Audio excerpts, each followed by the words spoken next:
My name is Jeffrey Walker, and back in 2015, I decided to take my RV out to a quiet spot near the Mount Hood National Forest in Oregon. My wife was usually my camping partner, but she caught a bad flu, so I went solo. I figured I could manage a few nights alone, read a few books, and fish. My idea of the perfect downtime was no phone service, no one around, and a lake where the fish didn't mind biting. I parked the RV in a secluded spot right near a lake, and after a few hours of quiet, I felt my shoulders drop. The only sounds were the soft rush of the wind in the pines and the occasional splash in the water. I set up a few fishing lines on the edge of the lake and grabbed a beer from the cooler, sinking into my camping chair as the evening settled in. On the first night, I thought I heard something outside the RV around midnight, just a few crunches on the gravel, like someone was walking. I figured it was an animal, a deer maybe, though I still got up and looked outside, finding nothing, just shadows and the silent forest. I brushed it off. This wasn't my first solo camping trip, and I was used to hearing noises now and then. The second night, though, I heard it again. This time, the crunching was slower, deliberate, not the kind of sound an animal makes. I was lying in bed, trying to read by flashlight, but the noise made me put down the book. I listened for a few moments, then quietly got up and peered out the small RV window. Standing near the edge of the clearing was a tall man. He was in his 50s, I'd guess, with gray hair and clothes that looked too clean for camping. He stood completely still, his face tilted up as if he was sniffing the air. It wasn't exactly the type of scene I expected to see on a solo camping trip, and my first thought was that he was probably a ranger. I decided to step out and ask if he needed help. As I opened the door, he turned slowly toward me, and I noticed his lips twitching into what could have been a smile, or maybe a snarl. I felt my stomach tighten, but I ignored it. "Hey there," I called. "Can I help you with something?" He didn't answer. He just kept staring at me with that fixed, unnerving look, his lips parting a little like he was tasting the air. There was something off about him, but I tried to keep things normal. You camping out here too?" I asked, trying to lighten the mood. Finally, he spoke, and his voice was scratchy, like he hadn't used it in a long time. "Got lost," he muttered, his words almost a whisper. "Been out here, looking for a place to stay." I tried to keep my tone casual. "Well, there's a town about 20 miles south. I could show you the way in the morning." His eyes shifted, and for a moment I thought he'd agree. But then he looked down at my fishing gear lying on the ground by the water. "I haven't had fish in a long time," he said, his voice barely audible. It was then that I noticed his hands. They were covered in what looked like dried blood. My heart started to race, but I forced myself to stay calm. I have some food in the RV," I said, inching back toward the door. "You're welcome to some if you're hungry." He took a step forward, still smiling that strange half-snarl of his. "I don't eat canned food," he said, as if that settled things. I nodded slowly, my hand reaching for the door handle. "All right then. Well, I'd best get some sleep." Before I could turn around, he took another step toward me, closer now, and his voice dropped to a raspy whisper. "What are you doing out here alone, friend?" There was something chilling in the way he said friend, as if it meant the opposite. I swallowed hard, keeping my voice steady. "Just camping. I like the quiet." He tilted his head, examining me with a strange intensity. "You're lying." My pulse hammered in my chest, but I forced a casual smile. "No, I'm just a regular guy out for some peace and quiet." His eyes narrowed, and he took another slow step forward. I knew that I needed to get back inside, lock the door, and maybe even drive off if he kept pressing closer. "All right," I said, keeping my voice as calm as I could. "You take care now." I turned, and that's when I heard him sprint forward. Instinct kicked in, and I threw myself into the RV, slamming the door just in time to hear his fists pounding against it. The door shook, the thin walls rattling as his voice grew louder, angry. "Let me in, friend," he screamed, his voice twisted with rage. "You think you're safe in there?" I scrambled back, locking myself in the small bathroom, listening as he tried the handle, then started circling the RV, tapping on each window, trying each latch. I pressed myself against the wall, holding my breath, hoping he'd get bored or think better of it. But he didn't. For hours, he lingered outside, muttering to himself, his voice carrying words I couldn't quite make out. Occasionally he'd laugh, a low, mirthless sound that sent chills down my spine. When I finally dared to peek out through a crack in the bathroom door, I saw his face inches from the window, his eyes scanning the inside of the RV as if he were hunting something, or someone. Eventually, he moved back, retreating into the forest as the first light of dawn broke over the trees. I waited a full hour, my heart still hammering, before I worked up the nerve to unlock the door and step outside. I thought he was gone. But as I moved to collect my fishing gear, I found a makeshift camp hidden in the trees nearby, littered with rotting food, empty cans, and something else. Bones, small bones, some picked clean, others still covered in dried blood. When I looked closer, I saw something scrawled on a piece of bark near the edge of his camp. The words were carved in deep, jagged letters. 1 more to go. That was when I knew he hadn't just been lost. He'd been hunting. And that night, I'd been the one he'd chosen.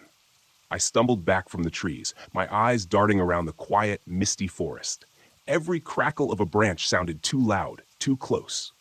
I grabbed my fishing rod, not even caring about the tackle box I'd left on the shore. I just needed to get out.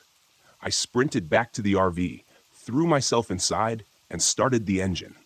The tires kicked up gravel as I tore out of the clearing. I could barely keep my hands steady on the wheel, gripping it so hard my knuckles went white. The forest blurred past me as I drove, trying to leave every trace of him behind. I didn't slow down until I hit the main road. It was only then that I let myself breathe, glancing over my shoulder to make sure he wasn't somehow trailing me. When I finally pulled into the nearest town, I parked outside a diner, its lights casting a soft glow in the early morning. I didn't care about looking disheveled or that I was the only customer there before dawn. I just wanted to be around people. The waitress took one look at me and brought over a cup of coffee without even asking. "Rough night?" she asked, eyeing the scrapes on my arms from where I'd bolted through the trees. I nodded, trying to steady myself enough to take a sip. "You could say that," I replied, my voice barely above a whisper. She looked at me a moment, then leaned in, speaking quietly. "You're not the first. There have been stories of strange folks around those woods, folks who don't belong, who are hunting something." I felt the chill as her words echoed what I'd seen. "What do you mean, hunting?" I asked, needing to hear someone else say it out loud. She lowered her voice even more. "People go missing now and then." Then, as I left the diner, I saw it. A small, crumpled piece of bark wedged into my windshield wiper. Jagged letters carved into it. "I know where you are." I left that town and never looked back.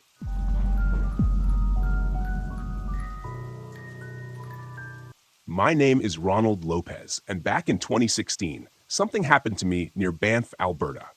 Being a member of the Cree Nation, I've always felt more at home among the trees than anywhere else. I suppose that's what I get for preferring the company of squirrels over people. Less drama, more nuts. That summer, I decided to take a solo hiking trip into the Rockies. It wasn't my first time trekking alone.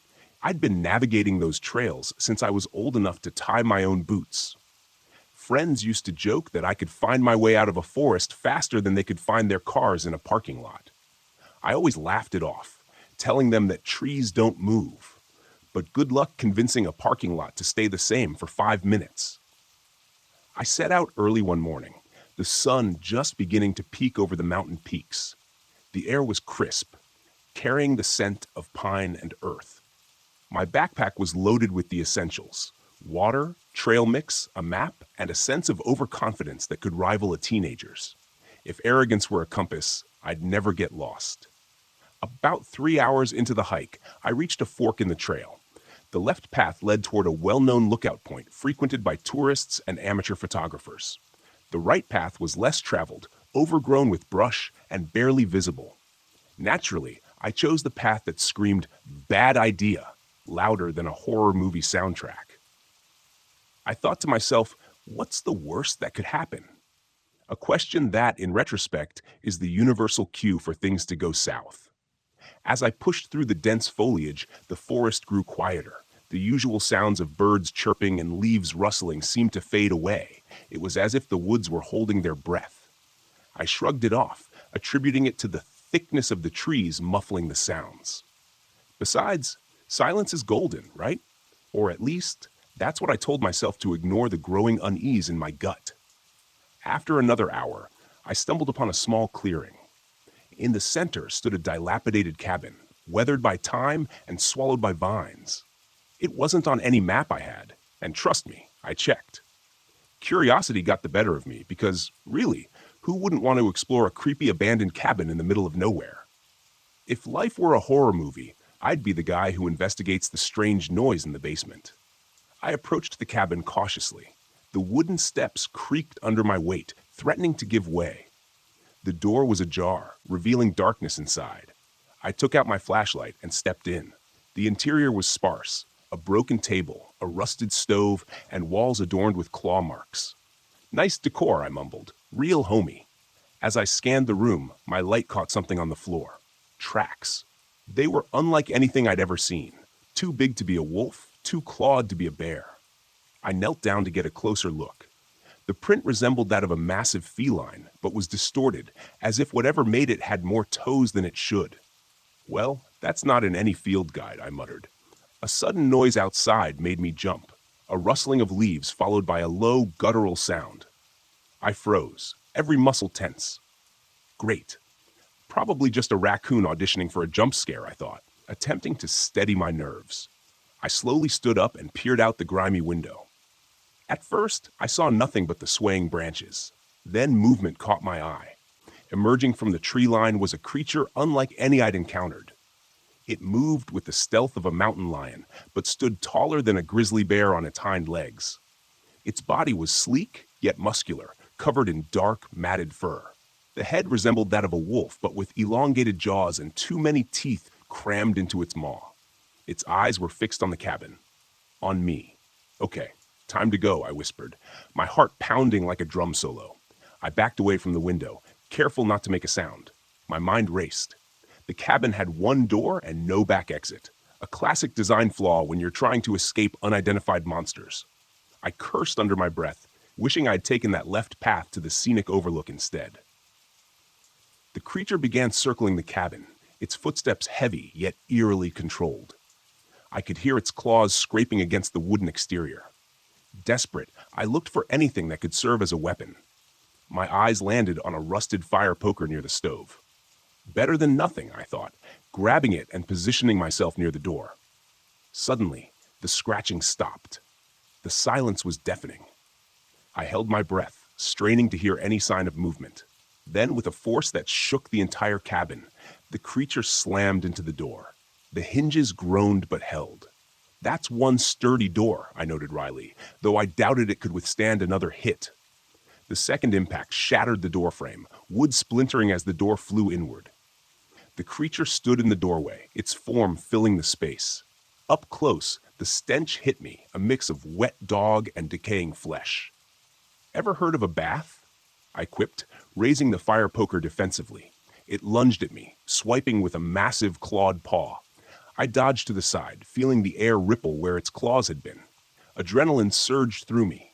So this is how I die, flashed briefly in my mind, but I pushed the thought away. I wasn't about to become the punchline of my own bad joke. I swung the fire poker, striking the creature's arm. It let out a howl, not of pain, but of irritation, like I'd merely poked it with a stick. Well, that didn't work, I muttered. It advanced again, and I knew I had to think fast. Spotting a window to my left, I made a split-second decision. I threw the fire poker at the creature's face, not to harm it, but to distract it for a precious moment. As it raised an arm to deflect the makeshift missile, I bolted toward the window. Without hesitation, I leaped through the glass. The world became a blur of shattered shards and whipping branches as I tumbled onto the ground outside. Ignoring the cuts and the sting of fresh wounds, I scrambled to my feet. Behind me, the creature roared in frustration. I sprinted toward the tree line, adrenaline fueling my legs. The dense forest that once felt like home now twisted into a labyrinth of obstacles. Every root and fallen branch seemed intent on tripping me up. Nature's not on my side today, I thought grimly. The sound of heavy footsteps crashed behind me. The creature was in pursuit, and it was fast. Too fast. Ahead, I spotted a steep incline, a rocky hill that led down to a river. Better than becoming lunch, I decided. Without breaking stride, I flung myself down the slope. Rocks shifted underfoot, and I half ran, half slid toward the rushing water below. Behind me, the creature hesitated at the top, perhaps uncertain of the unstable terrain. Reaching the riverbank, I didn't pause to consider the temperature or the current. I plunged into the icy water, the shock stealing the breath from my lungs. The river's flow was swift, pulling me downstream. I surfaced, gasping, and caught a glimpse of the creature pacing along the bank, unable or unwilling to follow. "Guess you don't like swimming," I sputtered, a flicker of relief mingling with the cold. The river carried me around a bend, and the creature disappeared from sight. After what felt like hours but was probably mere minutes, I managed to grasp an overhanging branch and pull myself to shore. Shivering, I took stock of my situation. I was miles from civilization, soaked and weaponless, with an unidentified predator on the loose. "I've had better days," I joked weakly. I needed to get back to the main trail. If I could find it, I could follow it back to the trailhead and my truck. With any luck, the creature would lose interest. But given my track record, luck wasn't exactly my middle name. As I made my way through the forest, the daylight began to fade, the temperature dropped, and the sounds of the nocturnal forest emerged. Every rustle and snap put me on edge. Maybe I should have taken up knitting instead, less chance of being eaten by yarn. Then in the distance I heard voices. Human voices. Pushing through the underbrush, I emerged onto a campsite where a group of hikers had set up tents around a fire. They looked up in surprise as I stumbled into their midst, bedraggled and bleeding. "Whoa, buddy, you okay?" one of them asked, standing up. "Depends on your definition of okay," I replied. "But if you've got a phone or a way out of here, I'd be forever grateful." They ushered me to the fire, offering a blanket and hot coffee. I explained what had happened, omitting the more unbelievable details. "Something big chased me," I said. "Could be a bear or something else." One of the hikers, a lanky guy with glasses, frowned. "There aren't any bears reported in this area," he said, "and certainly nothing that matches that description." "Well, whatever it was, it's out there, and it's not friendly," I insisted. An older woman in the group nodded slowly. "I've heard stories from the locals," she said. "Legends of creatures that guard these woods. Most people dismiss them as myths." "Great. I'm being hunted by a myth," I sighed. "Just my luck." They agreed to help me get back to the trailhead. As we packed up their camp, a chilling howl echoed through the trees. The group exchanged uneasy glances. "Tell me that was your stomach," I joked weakly to the lanky guy. We moved quickly, sticking together. The path back was eerily quiet, and the darkness pressed in around us. I kept looking over my shoulder, half expecting to see glowing eyes staring back. Suddenly, a scream pierced the night. One of the hikers at the rear was gone. We spun around, shining flashlights into the forest. The beam caught a glimpse of the creature dragging the unfortunate hiker into the shadows. Panic erupted. "We have to help him," someone shouted. "With what?" I snapped. "We have no weapons, and that thing is not messing around." A horrifying shriek cut through the air, followed by a sickening silence. We stood frozen, the reality sinking in. "We need to keep moving," the older woman urged. "Now." We broke into a run, the path twisting under our feet. The sounds of pursuit crashed behind us, branches snapping, heavy footfalls gaining ground. Ahead, I spotted the glimmer of lights. "The parking lot, there!" I shouted. We burst out of the tree line, racing toward the vehicles. Fumbling with keys, we piled into the nearest car. The engine roared to life, and we sped away just as the creature emerged from the woods, watching us with predatory eyes. We didn't stop until we reached the nearest town. At the local ranger station, we reported what had happened. Authorities organized a search party, though their skeptical glances made it clear they doubted our story. Days later, news broke that a hiker had been found mauled near the area we described. Officials attributed it to a bear attack, cautioning people to stay on designated trails. I knew better. Bears don't walk on two legs or have faces that blend the worst features of wolves and nightmares. But there was no point in arguing. In the aftermath, I did some digging. Local legends spoke of a guardian beast, a protector of the land, angered by trespassers. They called it the Mia, named after the wild spirit of the mountains. Whatever it was real, and it was out there.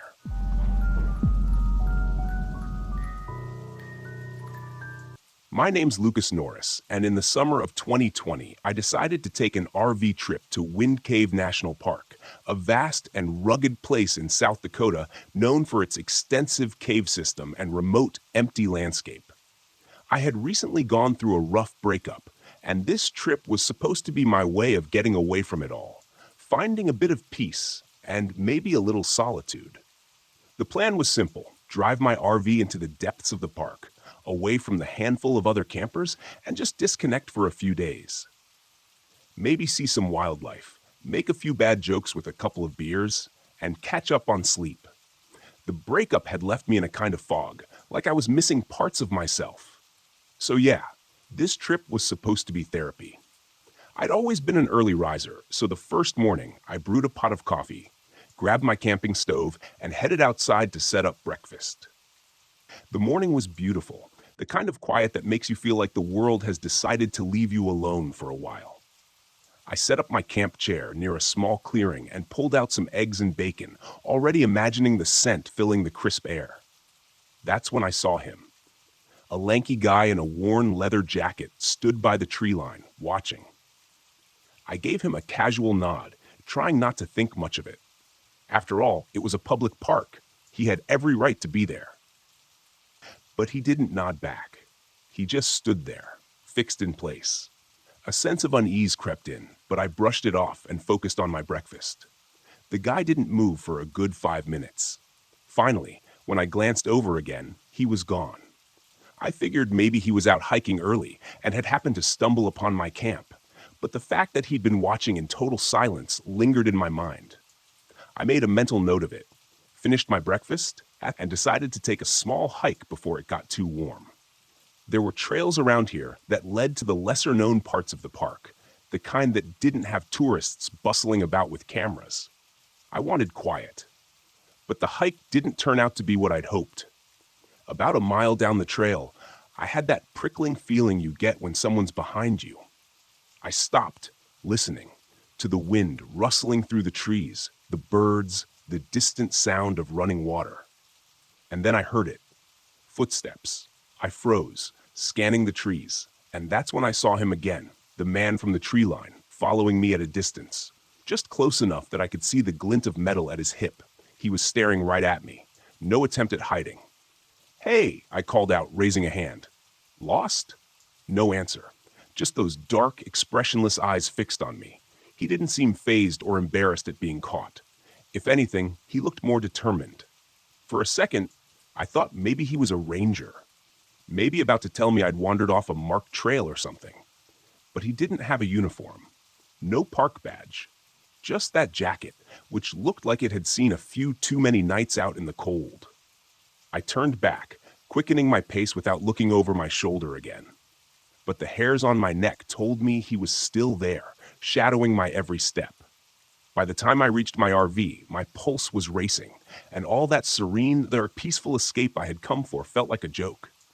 I locked myself inside and stood by the window, peering through the blinds. At first, there was nothing, and I started to think maybe I'd overreacted. But then, just as I was about to turn away, I saw him.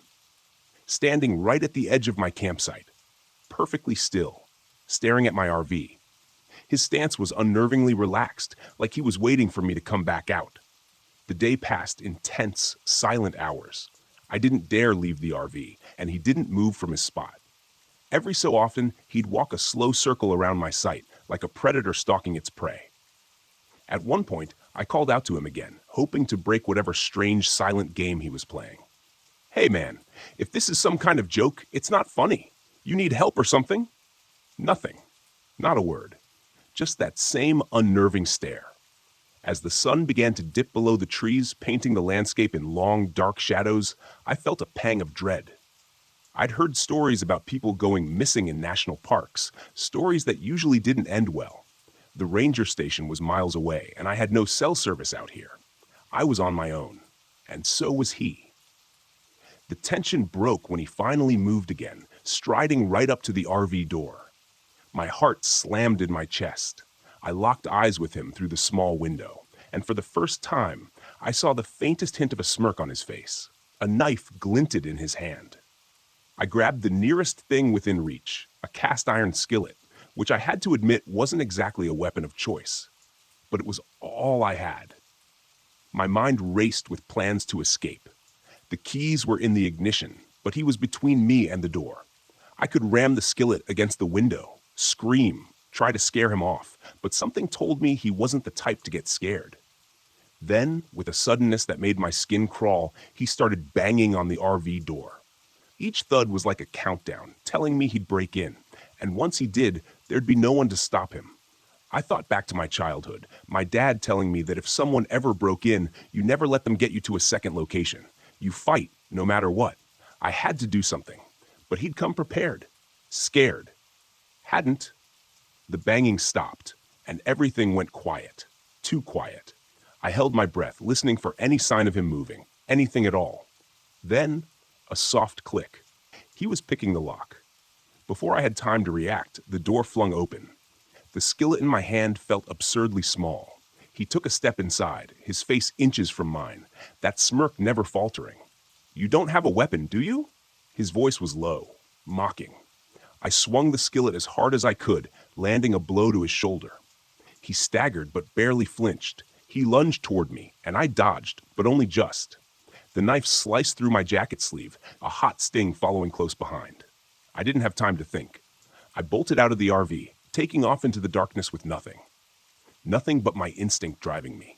Branches clawed at my face, rocks tore at my shoes, but I didn't stop. Behind me, I heard him. His footsteps, heavy and fast, closing the distance. I threw a glance over my shoulder and nearly tripped. He was right there, barely 10 feet away, his knife glinting in the pale moonlight. There was only one thing left to do. I veered off the trail, leaping down a rocky incline that led deeper into the woods. I heard him stumble, cursing, and then he was after me again, crashing through the brush like a bull. My lungs burned, my legs screamed for mercy, but I couldn't stop. Then I saw it, a small clearing ahead, bathed in moonlight, and just beyond it, the silhouette of a cabin. I didn't know if it was occupied or abandoned, but I ran for it, praying someone was inside. I reached the door, pounding on it with the last of my strength. "Help! Please!" The door creaked open, revealing an older man. His face was shadowed and rough, like he'd been living out here a long time. He took one look at me, then past me, at the man in pursuit. And without a word, he pulled me inside and slammed the door shut. The two of us stood there, listening. The footsteps stopped outside. Silence hung heavy in the air. And then, a slow, scraping sound along the cabin's walls. The old man handed me a rifle, his face set in grim determination. We didn't exchange words. There was no need. We waited, tense, breathless. The footsteps circled the cabin. Then, just as suddenly as it had started, the noise stopped. The old man looked at me, nodded, and whispered, "He'll be back. Back. But not tonight. He always comes back." When I finally made it back to my RV at dawn, my hands were shaking. The man was gone, leaving nothing but footprints in the dirt. But I knew he'd return. As I pulled away from the campsite, I caught one last glimpse of the old man's cabin disappearing behind the trees, his words echoing in my head. The old man was right. This wasn't the end.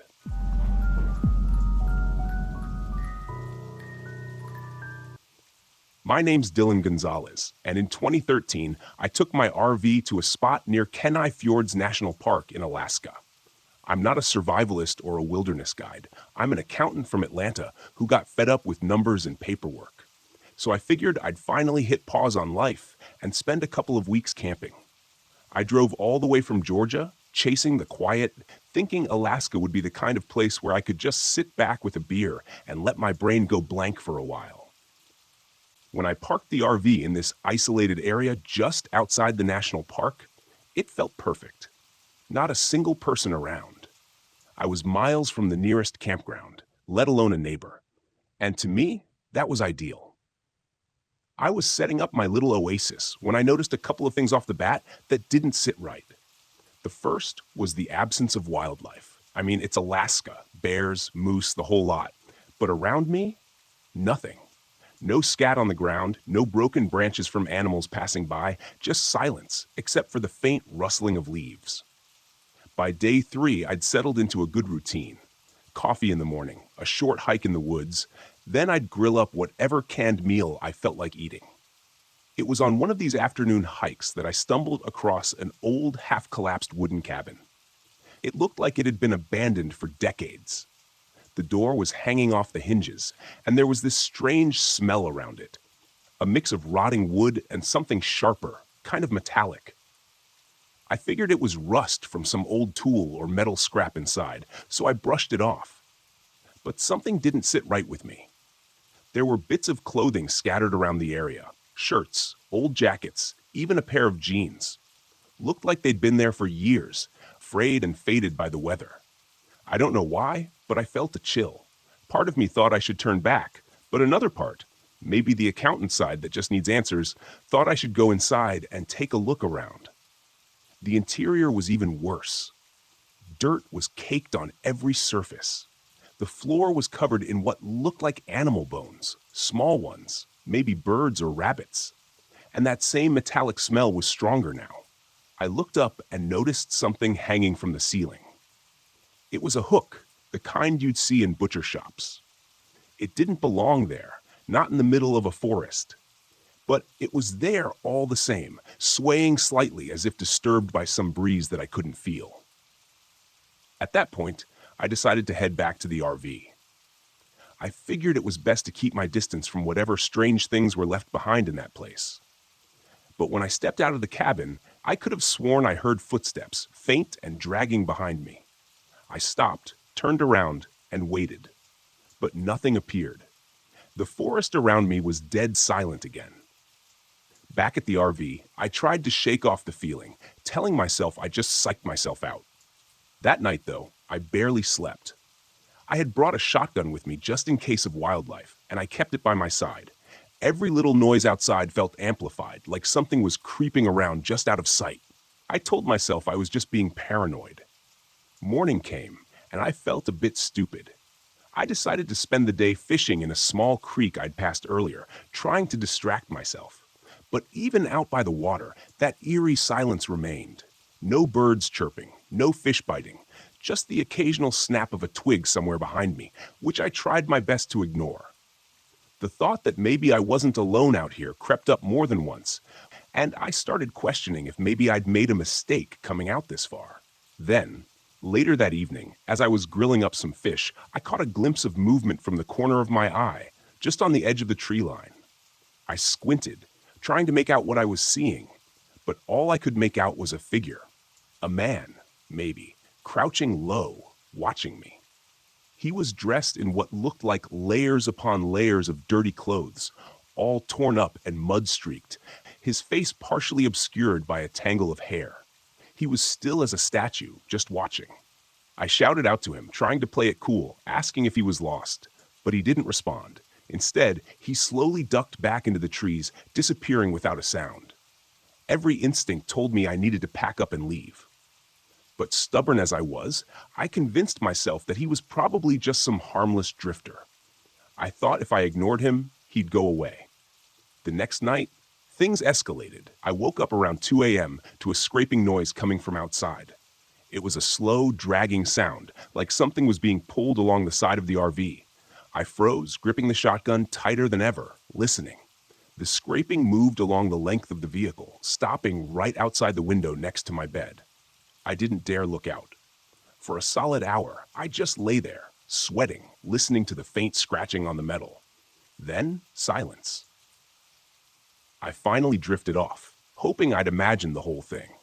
But in the morning, when I stepped outside, there were muddy handprints smeared along the side of the RV. That was enough for me. I started packing up my stuff, thinking I'd head back to the main road and find a new spot, maybe closer to a town. But as I loaded the last of my things, I spotted him again, standing a few yards away by a cluster of birch trees, staring at me with this blank, almost curious expression. He was holding a long, rusty blade, one that looked like it had seen far too much use, and his clothes were even filthier than before. I didn't think. I raised the shotgun and aimed at him, shouting for him to stay back. He just smiled, a slow, unsettling grin, and started to walk toward me, dragging that blade along the ground. I fired a warning shot into the air, hoping he'd take the hint. But he kept coming, unfazed, picking up speed. At that moment, I knew I couldn't just wait around. I ran back into the RV, locked the door, and fired up the engine. But the man lunged at the driver's side window, slamming his fist against it, that rusty blade scraping along the glass. I stomped on the gas, swerving as he clung to the side, banging on the window, his face pressed against it with that same terrifying smile. The RV lurched forward, finally throwing him off balance, and I sped down the dirt road, not daring to look back. After what felt like an eternity, I hit the highway, my heart still pounding. I didn't stop until I reached a gas station miles away, where I could finally breathe. The police in Anchorage were polite but skeptical. They took down my statement and checked out the muddy handprints on the RV, but all they could offer was a half-hearted promise to patrol the area. They didn't even sound like they believed me. Later, out of curiosity, or maybe just out of fear, I did some digging. I found a couple of stories about a man named Gideon, who was known to lurk in those woods. Rumored to be some kind of deranged hermit who'd lived there for decades, people said he'd lost his family in a hunting accident and went off the deep end, becoming obsessed with cleansing the forest of outsiders.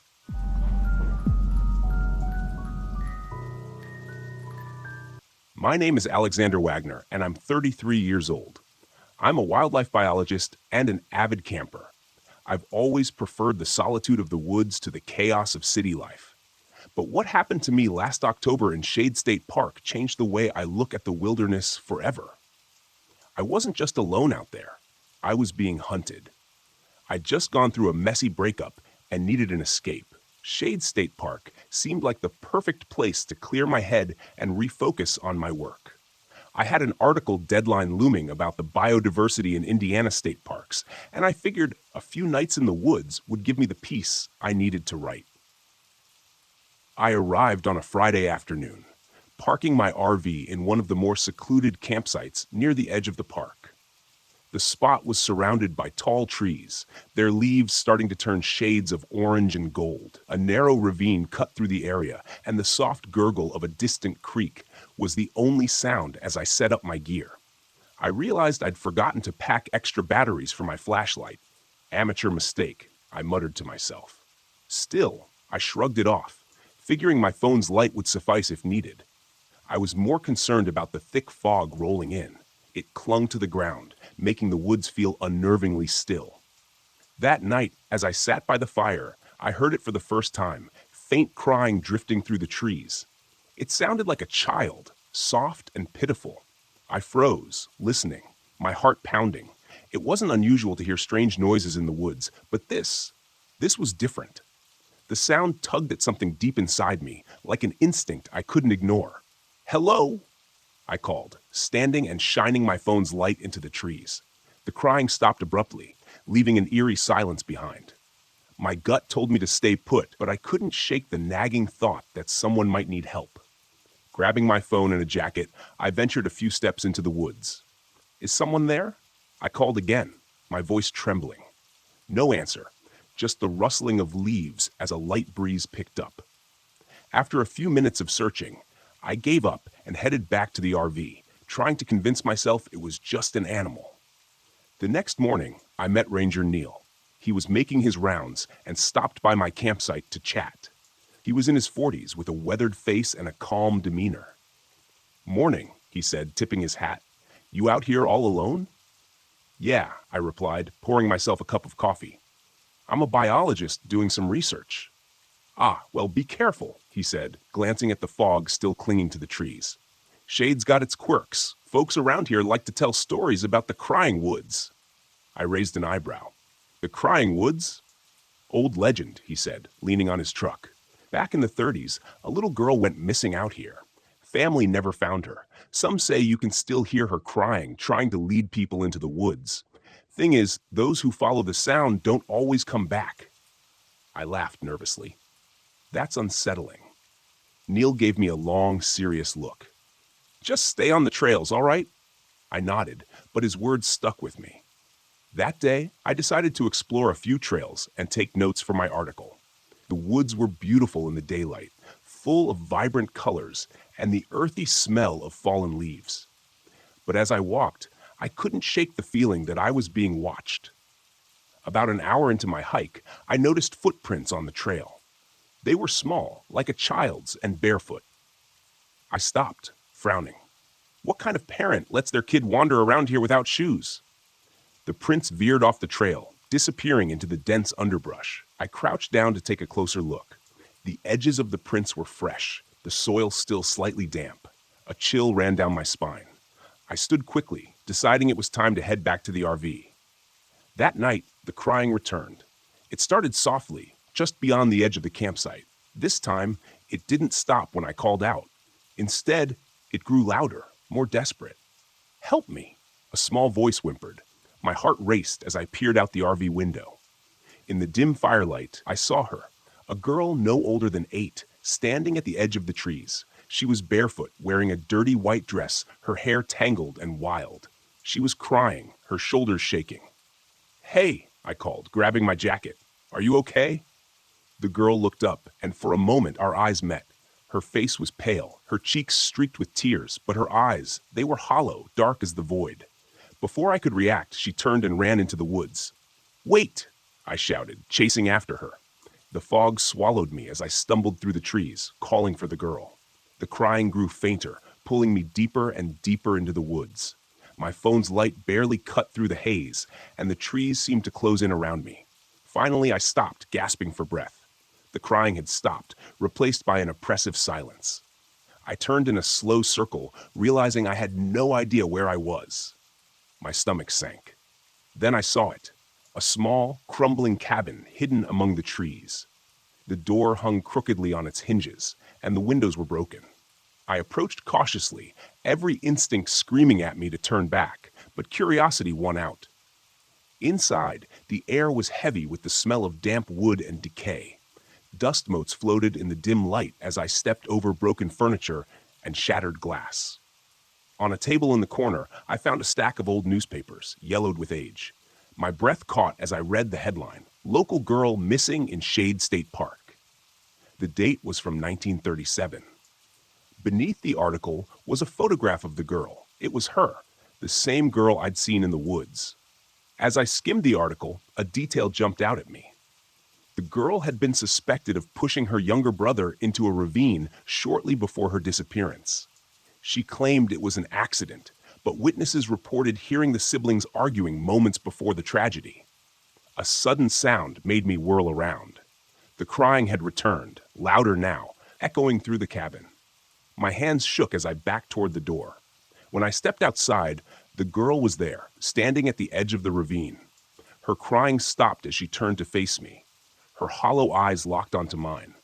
"Why did you leave me?" she whispered, her voice laced with anger. "I didn't," I stammered, my throat dry.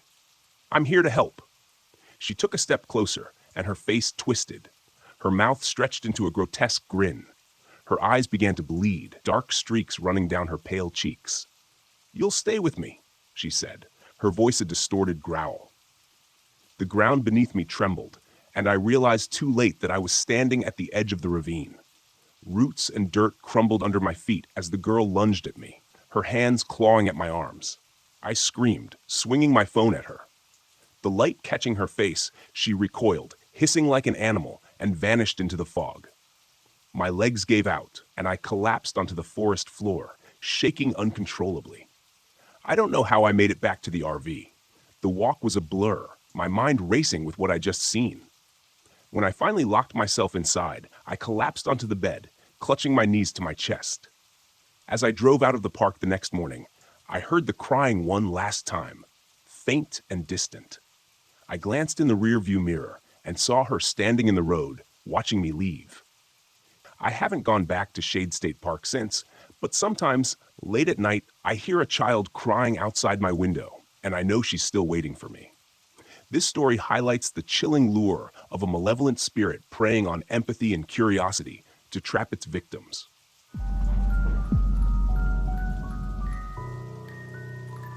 I woke up that morning with a sense of unease. Something about the quiet was off. The kind of silence that presses against your eardrums and makes your heart pound a little harder.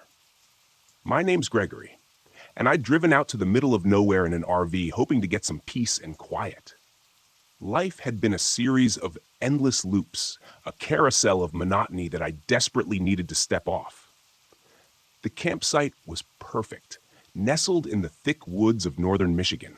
It was isolated enough that you couldn't hear any traffic, just the occasional chirp of birds and the rustle of leaves. I had my chair set up by the fire pit, and the coffee was brewing on the small stove inside the RV. My routine started with a morning hike. The path I'd chosen was well-trodden but still wild, the kind where you could easily believe you were the first person to step foot there in years. As I wandered deeper into the forest, the sunlight filtered through the dense canopy, casting dappled shadows on the ground. The air was fresh with that earthy smell that only a forest can have. I was about an hour into my hike when I stumbled upon an old, dilapidated cabin. It was the kind of place you see in horror movies, but there was something oddly compelling about it. The door hung off its hinges, and the windows were shattered, giving it a skeletal look. Curiosity got the better of me, and I decided to take a closer look.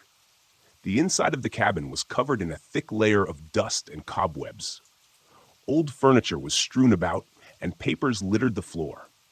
I bent down to pick up a yellowed piece of paper, which seemed to be a letter.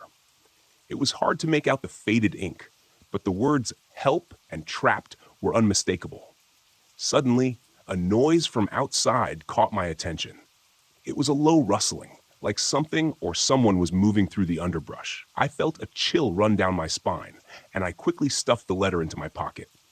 Stepping outside, I looked around but saw nothing. The forest was eerily quiet again. I decided it was time to head back to the RV.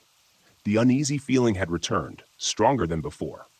As I retraced my steps, I couldn't shake the feeling that I was being watched. I sped up my pace, eager to get back to the safety of my campsite.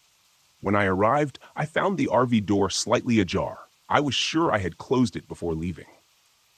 My heart pounded in my chest as I cautiously stepped inside. Everything seemed normal at first glance, but then I noticed the coffee pot was smashed on the floor and the contents of my backpack were scattered around. Someone had been here. I grabbed the hunting knife I always kept in the RV and stepped back outside, scanning the area for any signs of movement. The woods around me seemed to close in, the trees looming like silent sentinels. That's when I saw him, a man standing at the edge of the clearing, watching me. He was tall and gaunt, with wild hair and a beard that looked like it hadn't been trimmed in years. His clothes were tattered, and his eyes were fixed on me with a disturbing intensity. "Who are you?" I shouted, gripping the knife tighter. He didn't respond, just stood there staring. Then, slowly, he turned and disappeared into the woods. I felt a surge of anger and fear. Who the hell was this guy, and what did he want? I wasn't about to let some creep ruin my escape from reality. I decided to follow him, keeping my distance, but staying close enough to keep him in sight. The man moved quickly through the forest, almost as if he knew it, like the back of his hand. I struggled to keep up, branches slapping against my face and thorns scratching my arms. After what felt like hours, we arrived at another clearing, this one dominated by a large, ominous-looking structure. It was an old warehouse, abandoned and overgrown with ivy. The man slipped inside through a broken window, and I cautiously followed. The interior of the warehouse was dark and musty. The air was thick with the smell of mold and decay. I could hear the sound of footsteps echoing off the walls. As my eyes adjusted to the dim light, I saw him again, standing at the far end of the room. Why are you following me? He asked, his voice echoing in the cavernous space. I should be asking you the same thing, I replied, trying to sound more confident than I felt. What do you want from me? He let out a low, humorless laugh. You shouldn't have come here. This place isn't for people like you.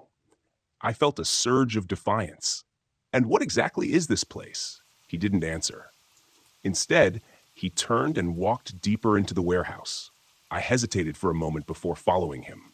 We navigated through a maze of corridors and rooms, each one more dilapidated than the last. Finally, we arrived at a large open space that seemed to be some sort of makeshift living quarters. There were makeshift beds, old furniture, and even a small stove. Welcome to my home, he said with a hint of sarcasm. I've been living here for years. Ever since I disappeared, he added. Disappeared? I asked, confused. Yeah, disappeared, like all those people you read about in the papers. Just vanished without a trace. Only I didn't vanish. I chose to live off the grid, away from society. I started to piece it together. This guy was one of those missing persons you hear about on the news, the ones who vanish and are never found. But he had chosen this life for reasons I couldn't understand. Why? I asked. Why live like this? He looked at me with a mixture of pity and contempt. Because society is broken. People are selfish, cruel, and deceitful. Out here, I'm free. I don't have to answer to anyone. But you're not free, I argued. You're trapped here, just like that letter said. His eyes flashed with anger. You read the letter? Yeah, I did. Someone was asking for help. Who was it? He laughed again, a harsh, bitter sound. That was me, a long time ago. I thought I wanted to be found, but then I realized I was better off alone. I felt a chill run through me. This guy was clearly unhinged. I needed to get out of there, and fast. Look, I don't want any trouble. I'll just go, and we can both pretend this never happened. He shook his head. I can't let you do that. You know too much. Before I could react, he lunged at me, knocking the knife out of my hand. We struggled, rolling across the dirty floor. He was stronger than he looked, and I was quickly overpowered. He pinned me down, his hand closing around my throat. I gasped for air, my vision starting to blur. In a desperate move, I reached for a nearby piece of broken glass and slashed at his arm. He screamed in pain and released his grip. I scrambled to my feet, grabbing the knife and running for the exit. I could hear him behind me, cursing and stumbling. I burst out of the warehouse and into the forest, running as fast as I could. My lungs burned and my legs felt like lead, but I didn't dare slow down. I could hear his footsteps behind me, getting closer and closer. I broke through the trees and into the clearing where my RV was parked. I didn't stop until I was inside, locking the door behind me. I grabbed my phone and dialed 911, my hand shaking so badly I could barely press the buttons. 911, what's your emergency? The operator asked. There's a man.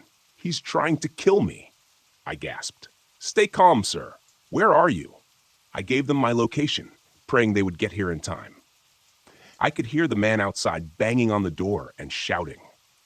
I grabbed the hunting rifle I kept in the RV, loading it with trembling hands. The banging stopped and everything went silent. I waited, my heart pounding in my chest. Minutes felt like hours. Then I heard the sound of sirens in the distance. Relief washed over me as I saw the flashing lights of the police cars approaching. The officers quickly surrounded the RV, weapons drawn. I opened the door, hands raised, and they rushed in, securing the area. They found the man a short distance away, bleeding and delirious. He was taken into custody and later identified as Leonard Bain, a man who had been missing for over a decade. The police found evidence of his crimes in the warehouse, the remains of several missing persons who had met a gruesome end at his hands. The story made headlines, and I was hailed as a hero for helping to bring him to justice. As the days went by, I couldn't shake the feeling of unease. The forest, which had once been a place of solace, now felt like a place of nightmares. I knew I'd never come back here, but I couldn't forget what happened. Leonard Bain had chosen his isolation, but it had driven him to madness, and I had stumbled into his dark world by chance. The authorities cleaned up the site, and the remains were identified and returned to their families. Life went on, but I was forever changed by that encounter. The scars on my neck were a constant reminder of how close I'd come to death. In the end, I realized that sometimes the monsters we fear aren't hiding in the dark. They're right there in plain sight, wearing the face of a man who just wanted to be left alone. And sometimes the only way to survive is to fight back, no matter how terrifying the odds.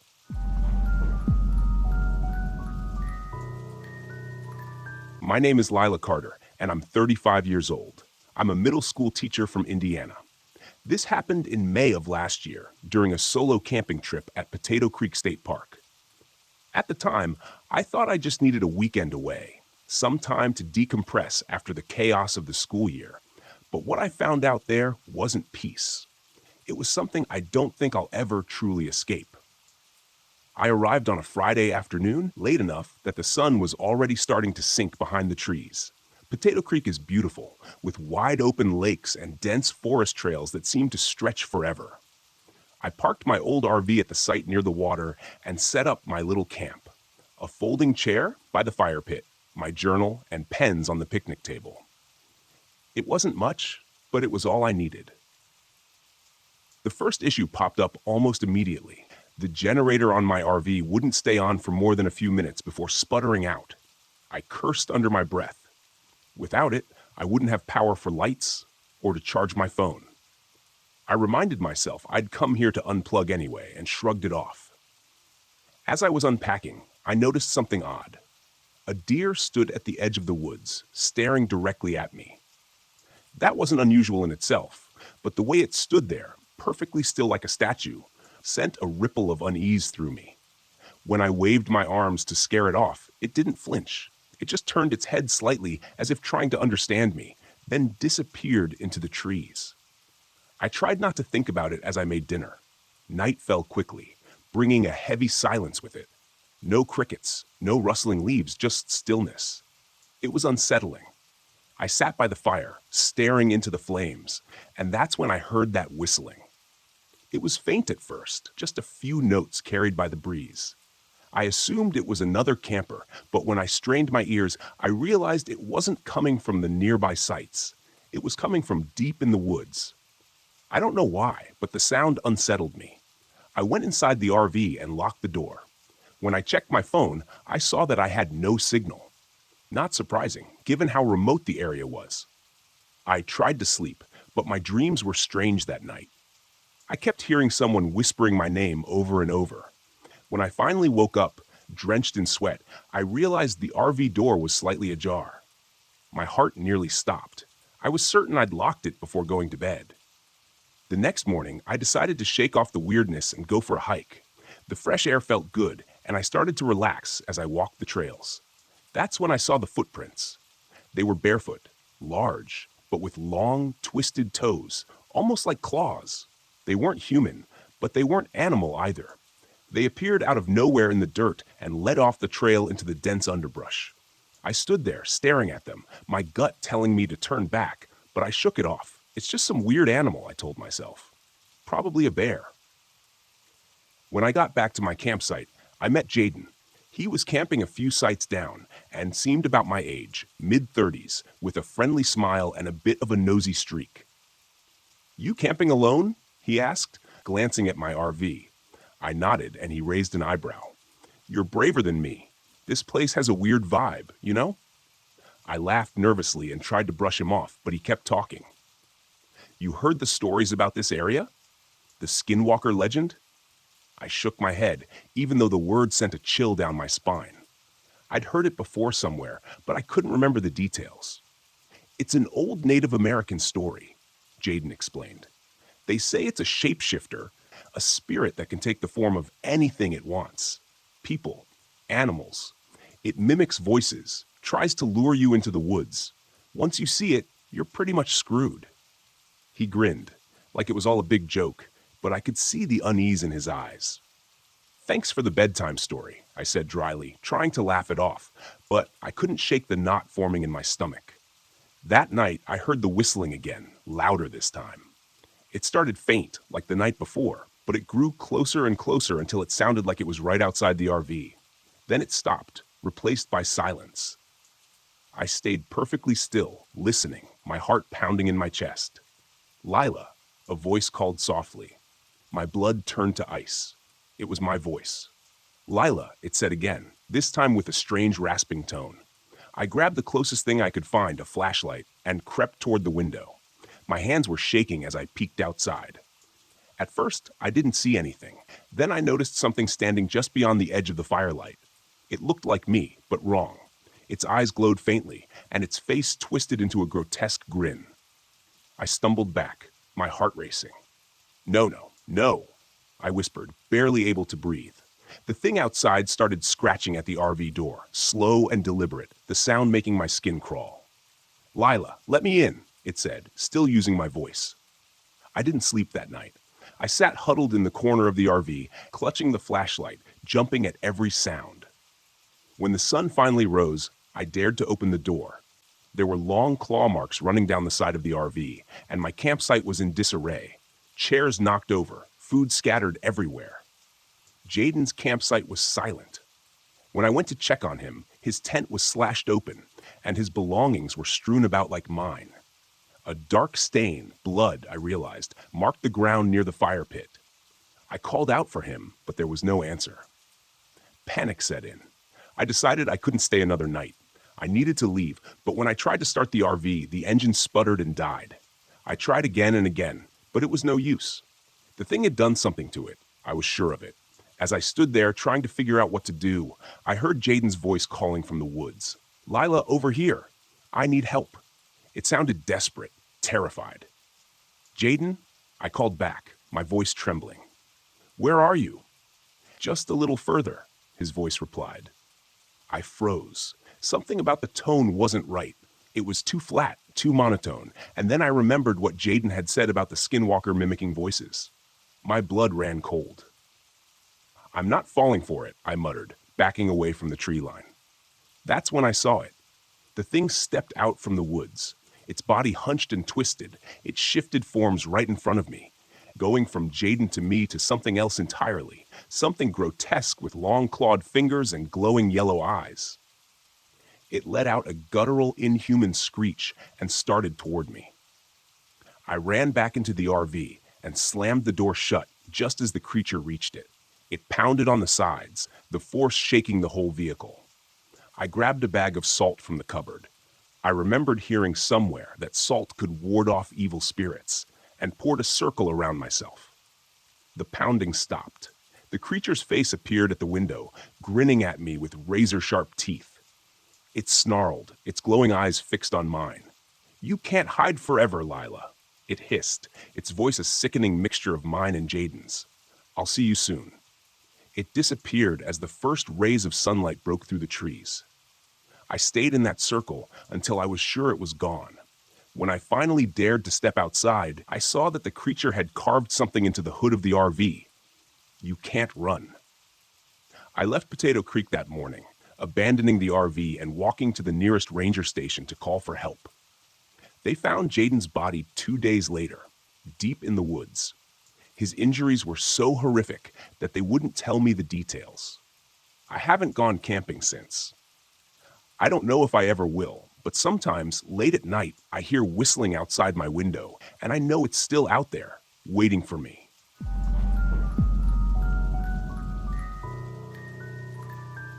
My name is Wesley Crane. It's 2015, and I'm sitting in an RV park just outside Yellowstone, wondering how the hell I got here. I'm not really the outdoorsy type, to be honest, but after my divorce last year, I thought it'd be good for me to get away from everything. Clear my head, do the whole finding myself thing.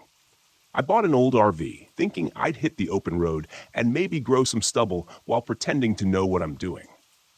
I work as an accountant, so my idea of adventure usually involves tax loopholes, not whatever I just went through. To set the stage, I'm parked at this quiet little site, nothing but me, some trees, and the occasional squirrel to keep me company. The park is gorgeous, don't get me wrong, but there's something unnerving about how isolated it feels. You don't realize how much noise there is in a city until you're somewhere like this, where the silence itself is almost loud.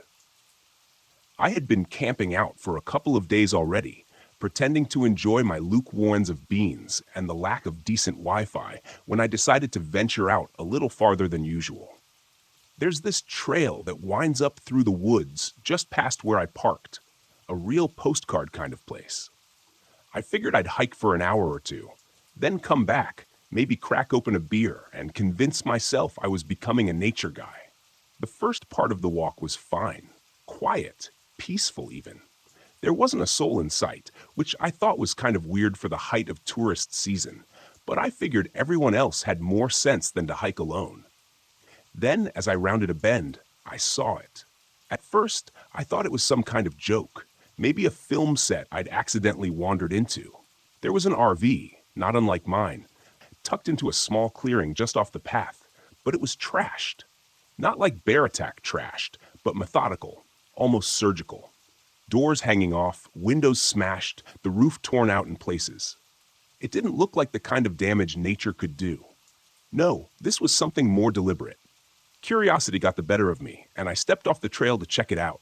The closer I got, the more wrong everything felt. It wasn't just the damage, it was the atmosphere. The air felt thick, heavy, like something was pressing down on me. My stomach churned with the kind of unease you can't quite put into words, like you've just remembered something horrible you'd tried to forget. I stopped short of the RV's door, realizing I didn't want to see inside, but by then I'd already seen too much.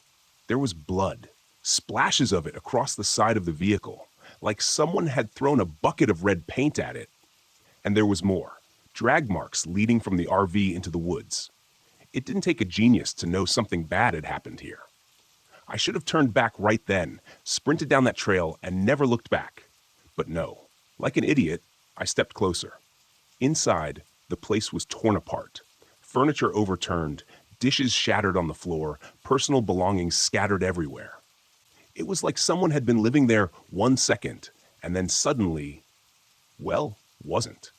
The worst part, though, wasn't the blood or the destruction. It was the suitcase. A half-packed suitcase sitting on the bed as if someone had been about to leave but never got the chance. I'm not sure how long I stood there just staring at it, my brain trying to catch up with what I was seeing. Long enough, apparently, for the owner of the RV to come back. It was a sound, a twig snapping behind me, that jolted me out of my stupor. I turned around so fast I nearly tripped over myself, and there he was, standing just a few feet away. The man was tall, broad-shouldered, but that wasn't what set off the alarm bells in my head.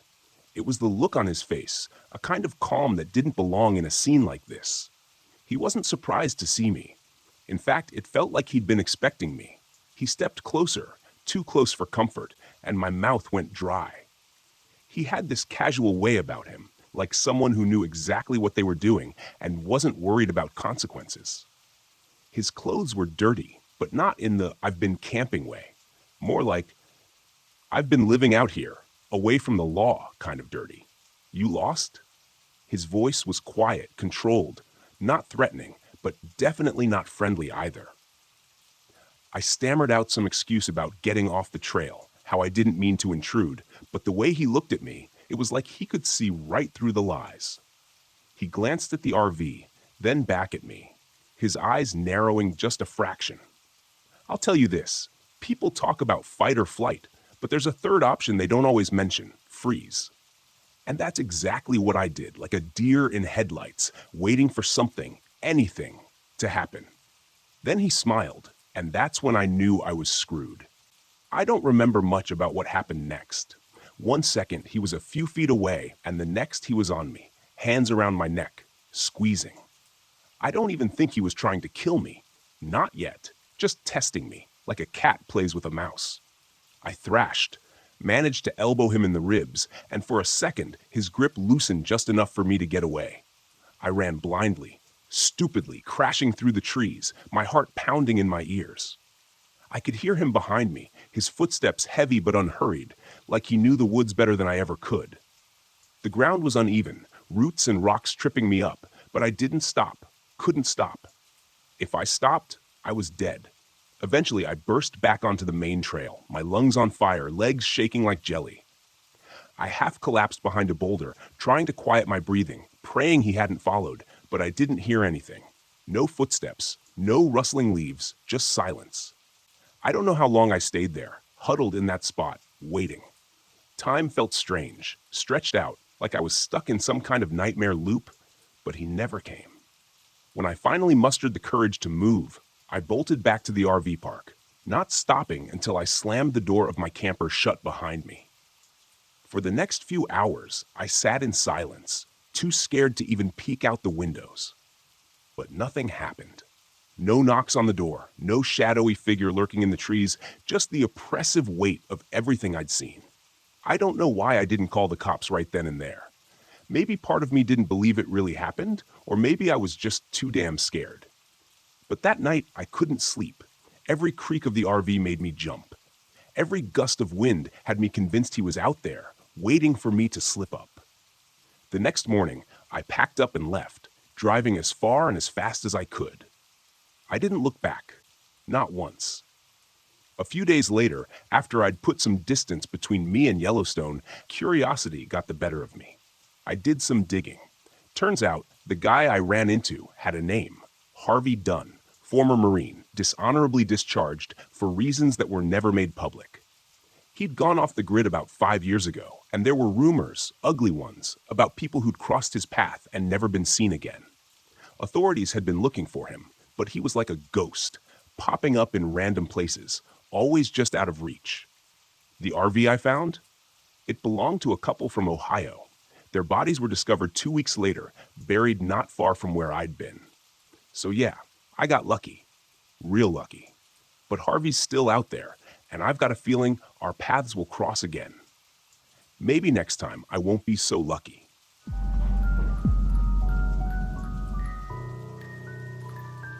My name is Nicholas Harris, and I'm 57 years old. This happened in the fall of 2022, just after I retired as a forest ranger. I had spent over 30 years in the wilderness patrolling trails, chasing off bears, and sometimes even helping lost hikers find their way back to safety. You'd think a man like me would have no reason to be afraid of the woods, but I'm telling you what I experienced in the Hoare National Forest will haunt me for the rest of my days. I had just bought an old RV, a 1988 Winnebago. Nothing fancy, but it ran well enough. The plan was simple: park it somewhere secluded, spend a few days camping, and finally get the peace I had been craving. My wife, Catherine, used to love trips like this. She passed 5 years ago in a hiking accident, one I couldn't prevent, and I still carry the guilt of it. I thought this trip might help me reconnect with her memory, and maybe even forgive myself. I chose the Sycamore Trail in Hoare National Forest. It's not as busy as some of the other spots, and I knew the land like the back of my hand. The locals had always told stories about the area, warnings to stay away from certain trails, whispers of things that didn't belong in those woods. But I'd always chalked it up to superstition. After all, the forest can play tricks on your mind if you're not used to it. The first day went smoothly enough. I parked the RV in a small clearing just off the trailhead. It was a gorgeous spot, the kind of place Catherine would have loved. There was a crisp chill in the air, and the trees were blazed with autumn colors. I set up camp, got a fire going, and cooked myself a simple meal of canned chili. The only problem was my equipment. My old flashlight was flickering, and my camp stove gave me trouble lighting up. Nothing major, just annoyances, or so I thought. That night, as I sat by the fire, I started to feel off. It wasn't anything I could put my finger on. The woods were quieter than they should have been. No crickets, no owls, not even the rustle of leaves. Just dead silence. Then, just as I was about to head inside the RV, I heard something. Nicholas. It was faint but unmistakable. Someone was calling my name. I froze, every hair on my body standing on end. The voice sounded familiar. Too familiar. It sounded like Catherine. Nicholas, help me. The voice was coming from deep in the woods, beyond the reach of my firelight. My heart was racing. I told myself it couldn't be her. It couldn't. But it sounded so real, so desperate. Against my better judgment, I grabbed my flashlight and stepped into the darkness. I didn't go far. My flashlight barely worked, and the further I moved from the fire, the darker and colder it got. That's when I saw them. Tracks in the mud. They were strange, like a mix between human footprints and animal paw prints, as if someone had been walking barefoot but with claws. They led in a wide circle around my RV before disappearing into the woods. I stood there staring at the tracks, trying to make sense of them. That's when I heard the voice again, closer this time. "Nicholas, please, it hurts." It was Catherine, or at least it sounded like her. "Who's there?" I shouted, my voice trembling despite my best efforts to sound tough. The forest didn't answer. I backed away slowly, my flashlight flickering, and retreated to the safety of the RV, locking the door behind me. I tried to convince myself it was just my imagination. Maybe it was a bird mimicking her voice, maybe I was hearing things, but deep down I knew better. The next day, I tried to shake it off. I spent the morning exploring the trail, hoping a good hike would clear my head. The woods were still unnervingly quiet, but nothing unusual happened. By the time I returned to camp, the sun was starting to set, painting the sky in shades of orange and pink. That's when the rain started. Light at first, then heavy. I sprained my ankle slipping on the wet ground while fetching firewood, cursing under my breath as I hobbled back to the RV. The storm made the forest even darker, and the flickering flashlight wasn't much help. That night, I heard scratching. It started faint, like branches brushing against the RV, but it grew louder and more deliberate. Something, or someone, was outside. I peered through the window, but all I saw was darkness. Then came the knocking. 3 sharp knocks on the side of the RV, followed by silence. "Who's there?" I yelled, my voice shaking. No answer. I grabbed my hunting rifle and edged toward the door. My heart pounded as I threw it open, aiming into the night. But there was nothing there. Nothing except the faintest outline of a figure in the trees, tall and impossibly thin. The next morning, I decided to leave. I'd had enough, but when I tried to start the RV, the engine wouldn't turn over. I checked under the hood only to find deep scratches gouged into the metal, like claw marks. My chest tightened. I was trapped. Desperation took over. I grabbed my gear and decided to hike out, sprained ankle or not.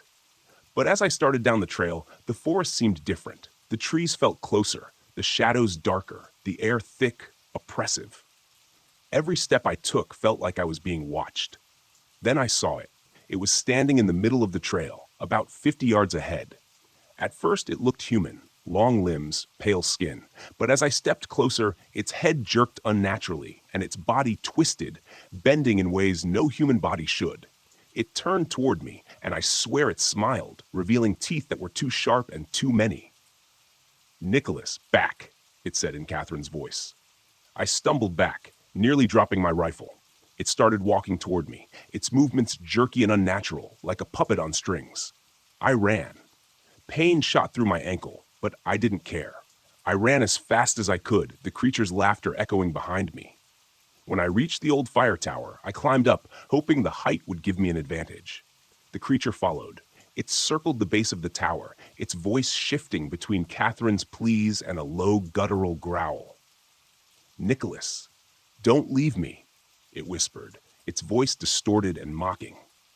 I remembered the stories, the ones I used to laugh at, skinwalkers, creatures that could mimic voices, take on forms, and lure people to their deaths. The locals had always said salt could repel them. It was worth a shot. I dug into my pack and poured a ring of salt around the platform, gripping my rifle tightly. The creature climbed halfway up the tower, but as it neared the salt, it recoiled, letting out an ear-piercing shriek. It stared at me for a long moment, its dark eyes burning with rage, before it slithered back down the ladder and disappeared into the woods. When the sun rose, I climbed down the tower, my legs trembling. The forest felt lighter, less oppressive, but the tracks in the mud told me the creature was still out there. I hobbled back to the RV, praying the engine would start. This time, it did. As I drove away, I glanced in the rearview mirror and saw it standing at the edge of the forest. It didn't follow me, but I knew it was watching. I haven't been back to the Hoare National Forest since. I sold the RV, gave up camping, and tried to move on. But at night, I still hear Catherine's voice calling to me from the darkness, and I'll never forget those eyes.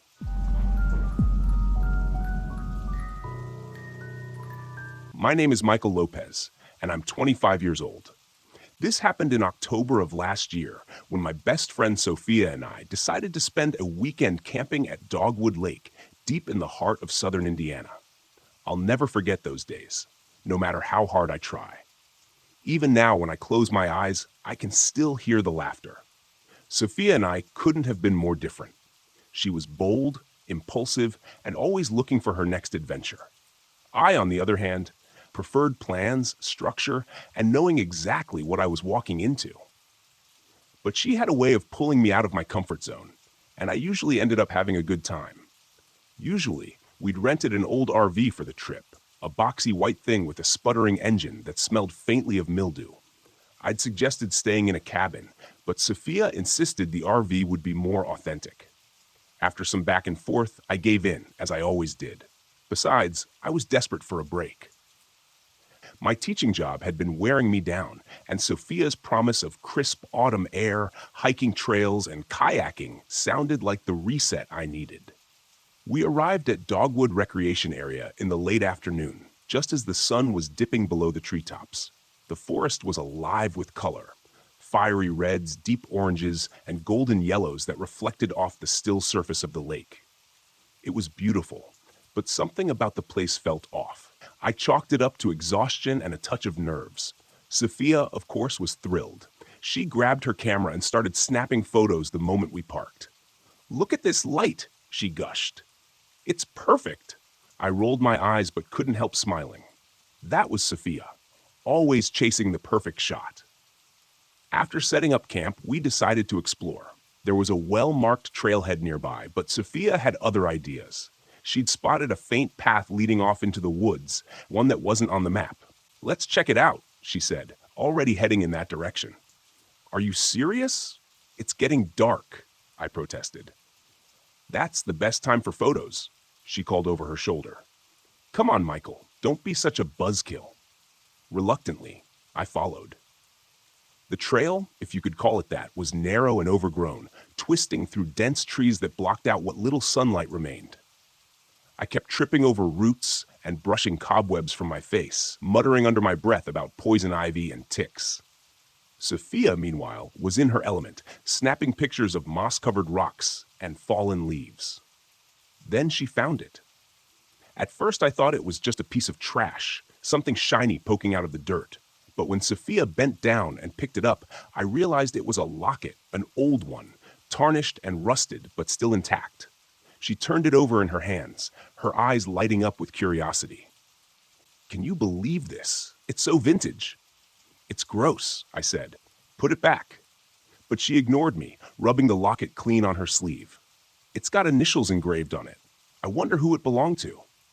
"Does it matter? It's trash." She shot me a look. "It's not trash, it's history." Then she slipped the locket into her pocket. "I'm keeping it." I didn't argue. What was the point? Sophia was stubborn, and once she'd made up her mind about something, there was no changing it. That night, things started to feel strange. The heater in the RV wouldn't work, so we huddled under blankets, listening to the wind rustling through the trees. I couldn't shake the feeling that we weren't alone, that something was out there watching us. But when I mentioned it to Sophia, she laughed it off. "You're just spooked because it's so quiet out here," she said. "City girl problems." Maybe she was right. I told myself I was imagining things, and eventually drifted off to sleep. Then the dreams started. I was standing by the lake, staring at the water. A woman stood on the shore, her back to me. Her hair was long and dark, and she wore a dress that clung to her as if it were soaked. She was holding something, a locket, I realized. Her shoulders shook as though she were crying, but no sound came out. When she turned around, her face was a mask of rage, her eyes hollow and black. She opened her mouth to scream, and I woke up gasping for air. Across the RV, Sophia was sound asleep, the locket clutched in her hand. The next day, Sophia acted normal, but I couldn't shake the dream. I told her about it over breakfast, expecting her to laugh it off again. Instead, she frowned. "That's weird," she said. I had a dream too about a woman at the lake. What did she do? She was just standing there, watching me, she shrugged. It didn't feel scary, though, just sad. I wasn't convinced. Something about the locket wasn't right, but Sophia refused to get rid of it. It's just a coincidence, she said. Don't freak out. But as the day went on, the unease grew. Wet footprints appeared on the RV floor, even though neither of us had been near the water. Items went missing. A flashlight, Sophia's phone charger, only to turn up later in odd places. And then there were the voices. That evening, as we sat by the fire, I heard it. The faint sound of children laughing.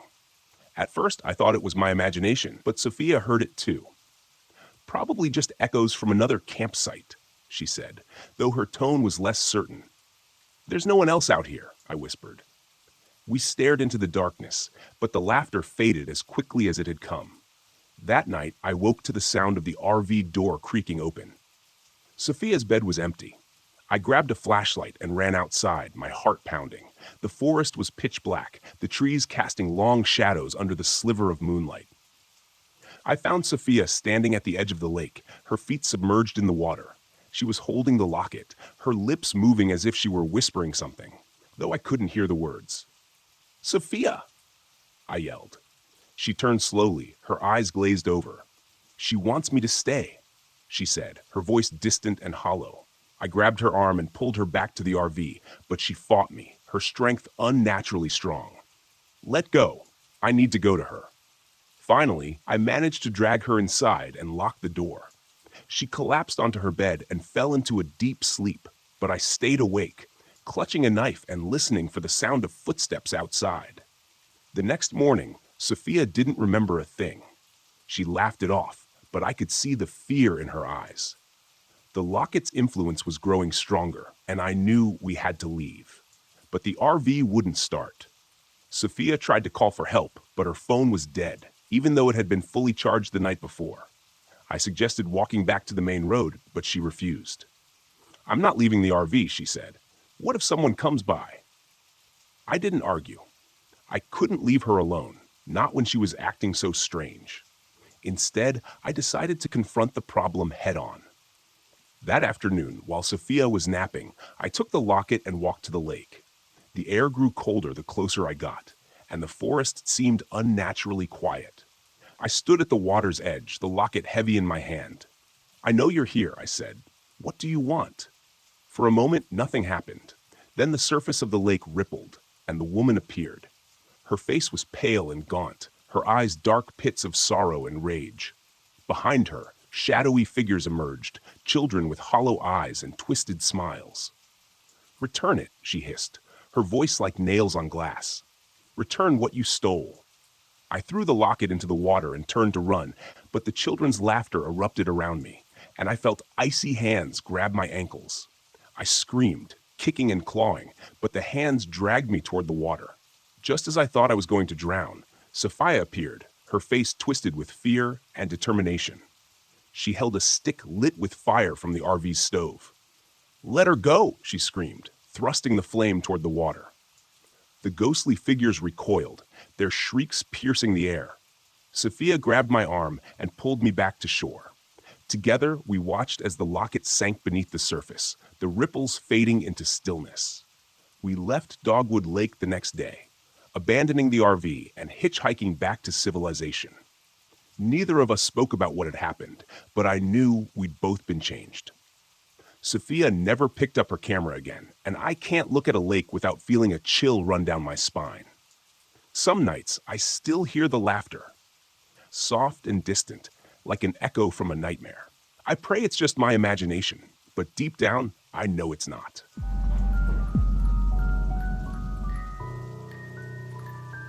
My name is Camila Adams. I'm 22 years old, and this happened to me last November.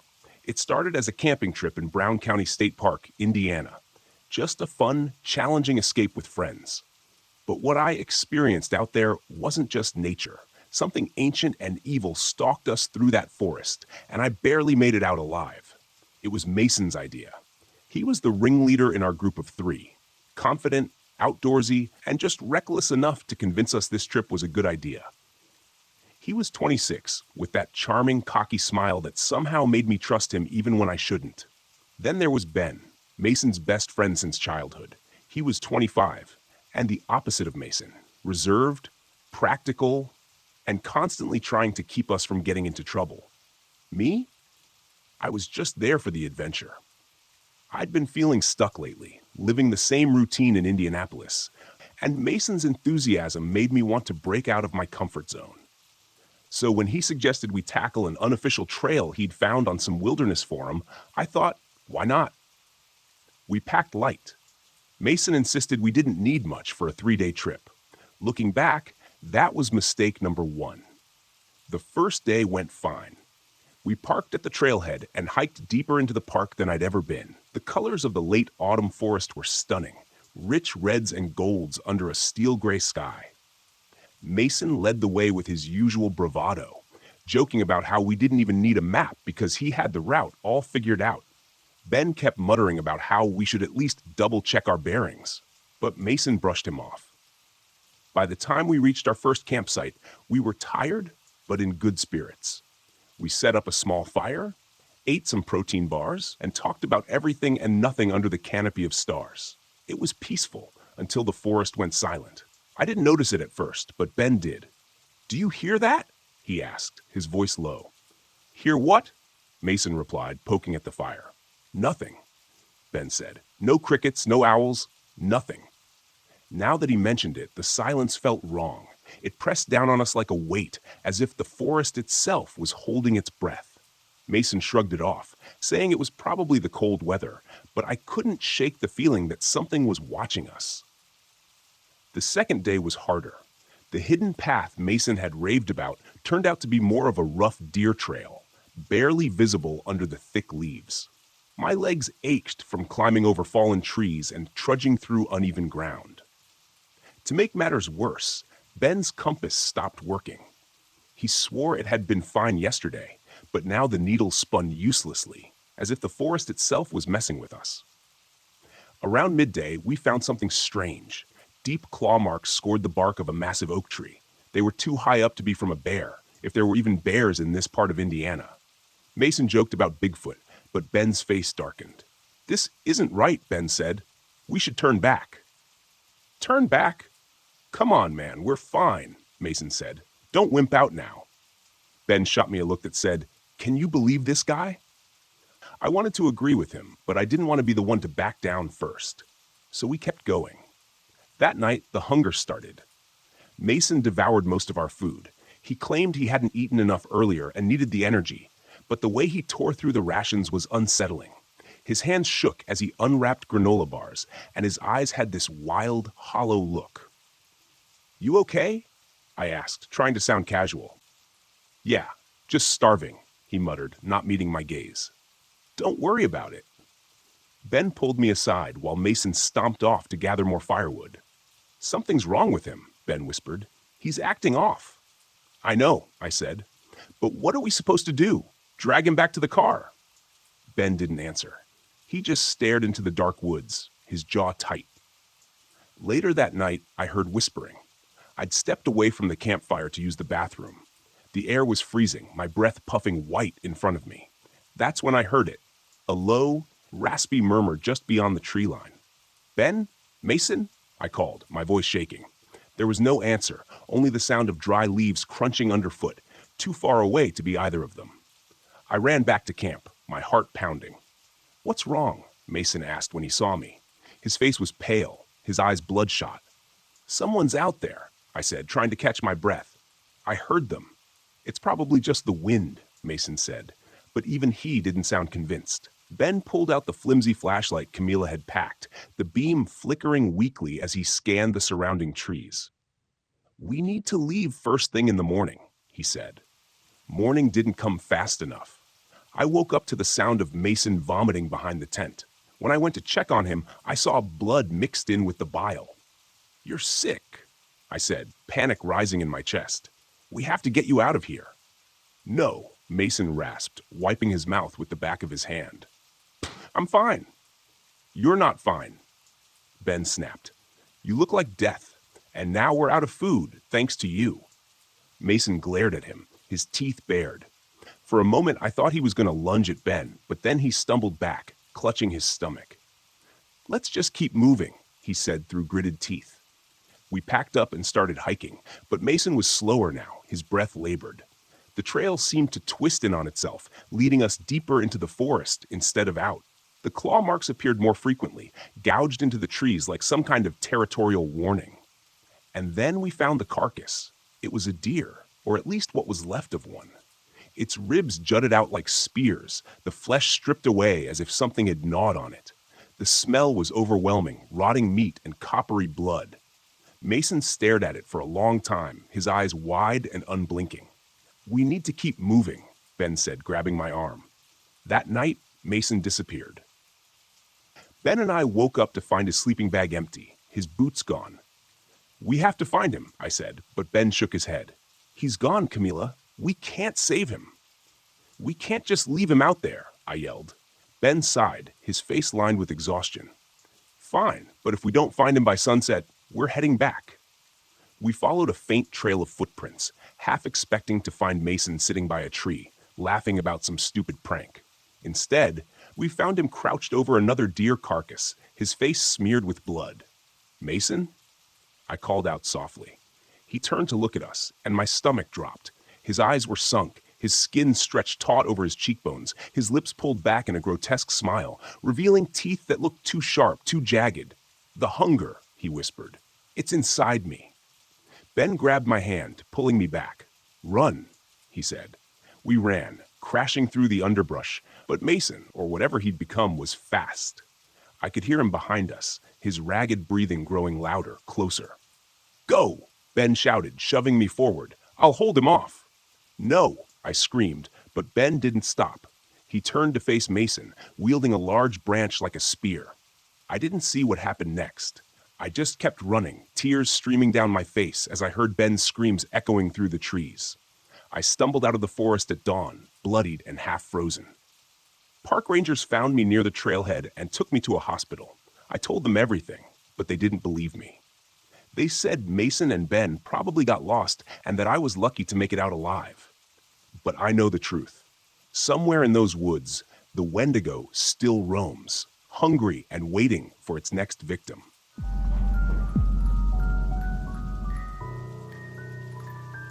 My name's Samuel Neven, and back in 2004, I was working as a search and rescue officer in the Daniel Boone National Forest, Kentucky. I didn't grow up around here, though.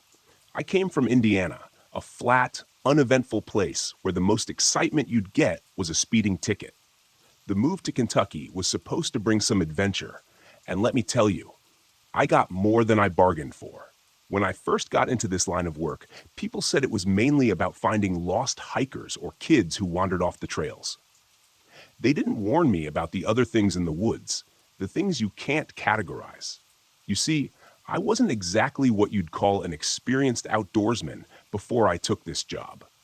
The closest I got to wildlife was grilling burgers in my backyard. But the forest grew on me. It felt like freedom. That was until the day it stopped feeling safe. It was mid-afternoon when the call came in. 2 campers, both young men, had gone missing near Red River Gorge. They had set out the previous morning and hadn't checked back with their friends. That wasn't entirely out of the ordinary. People lose track of time out here all the time. But something about the tone of the call had me on edge. Their friends said they weren't the type to just disappear without a trace. I grabbed my gear and met up with my partner, Carl, an older guy who'd been doing this longer than I'd been alive. He had that look of someone who'd seen it all, but didn't say much about it. As we drove out to the trailhead, Carl kept tapping the wheel like he had something on his mind. Finally, he said, "You ever hear about that thing up in the gorge?" I glanced at him. "What thing?" He didn't answer right away. "Never mind," he muttered. "Just some stories the locals like to tell to scare tourists." We pulled up to the trailhead where we met the friends of the 2 missing campers. They were all rattled, wide-eyed, and shuffling nervously like something bad had already happened. One of them, a guy with a red bandana wrapped around his head, said they had been hiking together when the 2 missing guys went ahead, wanting to explore a cave they'd found. The rest of the group stayed back, and when their friends didn't return by nightfall, they started worrying. Carl, never one for comforting words, just grunted and motioned for me to follow him. We set out on the trail, winding through dense trees and jagged cliffs. The forest was quiet, too quiet. You start to notice these things when you've been out here long enough. No birds, no rustling leaves, just the wind and our footsteps crunching on the dirt. Shouldn't there be, some wildlife or something? I asked, trying to break the silence. Carl didn't respond, just picked up the pace, which wasn't exactly reassuring. About an hour in, we found the campsite the missing campers had set up. Tents were there, unzipped, sleeping bags tossed around like they'd left in a hurry. A couple of backpacks were strewn across the ground. What was strange, though, was that there were no signs of a struggle, just an eerie sense of abandonment. I crouched down near one of the backpacks, rifling through it for clues. Inside, I found the usual camping gear, but then I pulled out something odd, a torn piece of fur. It was coarse, thicker than anything I'd seen on a bear or deer. I showed it to Carl, but he just shrugged it off, mumbling something about wild animals. As we moved further into the forest, the trees began to close in around us, their twisted limbs casting distorted shadows on the ground. I felt like we were being watched, like something was out there, just beyond the tree line. Every so often, I'd catch a flicker of movement out of the corner of my eye, but every time I turned to look, nothing was there. About half a mile later, we came across something that made my blood run cold. One of the missing campers was slumped against a tree, his body mangled beyond recognition. His torso was torn open, jagged cuts running along his chest and arms, as if something had sliced him up with claws or teeth. There was no blood on the ground, though, which made it even more unsettling. Whatever did this didn't just kill him, it took its time. I staggered back, feeling bile rise in my throat. Carl knelt down to examine the body, his face grim but not surprised. "This isn't normal," he muttered. "No kidding," I whispered.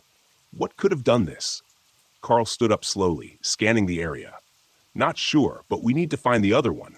The other one, right. There were two. I had almost forgotten. My mind was still reeling from the sight in front of me.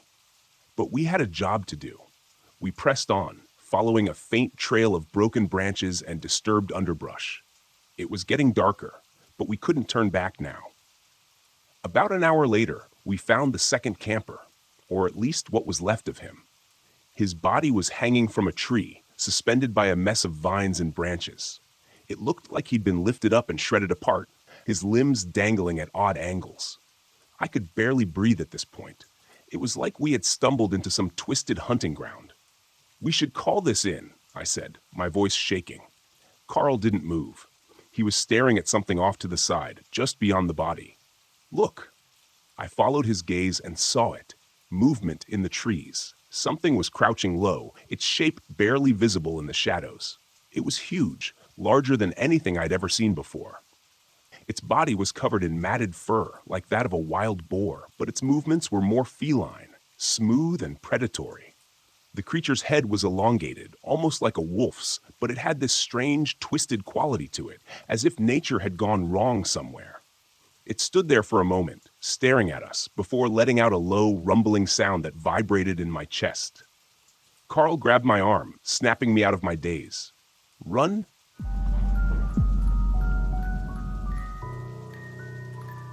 I always figured if anything bad ever happened to me, it would be out on the open road, miles away from anyone who could help. Maybe that's why I started carrying a gun. I never wanted to feel helpless. Not that I've had to use it before, but it's there, tucked under the seat of my rig, just in case. The highway was quieter than usual that night, and I was heading west, cutting through some remote stretch of Wyoming. The air was crisp, a bite of winter hanging on, even though it should have been warmer by now. I had a load of lumber bound for some construction site in Idaho. Nothing out of the ordinary. My mind was on the job. The kind of solitary thinking that comes when you're hours into a long haul. It wasn't until I hit the small, nearly forgotten town of Pine Ridge that things started to feel off. Not that there was much to the place. A single gas station, a diner that looked like it hadn't served a hot meal in years, and a couple of houses with their windows boarded up. I needed to refuel, so I pulled into the gas station, the only sign of life in the whole town. The pump was ancient, the kind where you have to flip the lever to start the gas flowing. As I filled up, I noticed the attendant inside the station, a wiry man with a weathered face. He was watching me, his eyes never leaving me. I gave him a nod, more out of habit than friendliness, but he didn't respond, just kept staring like he was sizing me up. It made my skin crawl, but I chalked it up to small-town suspicion. Strangers don't exactly roll through Pine Ridge every day. I paid for the gas and got back in the truck, eager to put some miles between me and that town. As I pulled out, I noticed an old beat-up pickup truck parked on the side of the road. I hadn't seen it when I pulled in, but then again, I wasn't paying much attention. The thing looked like it hadn't run in years, rust eating away at the body and the tires flat against the pavement. An hour later, the road was deserted, just a ribbon of black cutting through the wilderness. That's when I saw the headlights in my mirror. At first, it was just a faint glow, but they got closer. Fast. Too fast. My heart picked up, and I checked my speed. Maybe I was going too slow, but no, I was doing the limit. The lights got brighter, and I could make out the outline of the vehicle behind me. It was that old pickup from Pine Ridge, the same rusted hulk that looked like it shouldn't even be on the road.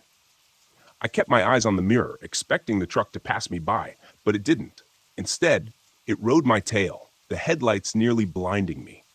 I tapped the brakes, a warning, but the pickup didn't back off. If anything, it got closer. Something wasn't right. I sped up, trying to put some distance between us, but the pickup matched my speed, staying just a few feet behind me. The road ahead was nothing but darkness, and my mind raced with possibilities, none of them good. I reached under the seat, feeling for the cold metal of the gun. My hand gripped the handle, but I didn't pull it out, not yet. There was a turn up ahead, a sharp one. I could lose him there, maybe. I flicked on my blinker, even though there was no one else around to see it, and took the turn hard. For a moment, I thought I'd lost him. The road curved through a dense patch of trees, and I couldn't see the headlights anymore. But then they reappeared, brighter than before, as the pickup tore around the bend, nearly clipping the back of my rig. Panic set in, and I floored it, the engine roaring as I pushed the truck faster than I'd ever dared before. The pickup stayed with me, relentless. I couldn't shake him. And then, like something out of a nightmare, he started ramming me. The first hit jolted me so hard I almost lost control. My trailer fishtailed, the weight of the lumber threatening to tip the whole rig over. I gripped the wheel tighter, fighting to keep us on the road. Another hit, harder this time, and I knew I had to do something, or he'd run me off the road completely. I glanced at the gun still under the seat, but the thought of using it while driving terrified me. Instead, I scanned the road ahead, looking for anything that might help. Up ahead, I saw a narrow dirt road branching off to the right. It wasn't on my map, and I had no idea where it led, but it was my only option. I cut the wheel hard, veering off the main road onto the dirt path. The rig shuddered as the tires hit the rough ground, and I prayed the trailer wouldn't flip. The pickup followed right on my tail, its headlights bouncing in the darkness. The road was narrow, barely wide enough for my truck, and lined with thick trees on either side. I could hear the pickup's engine roaring behind me, getting closer and closer. My mind raced with desperate ideas, none of them good. I could try to lose him in the trees, but one wrong move, and I'd be wrapped around a trunk. And then, out of nowhere, the road ended. I slammed on the brakes, the tires skidding in the dirt, and the rig came to a stop just inches from a steep drop-off.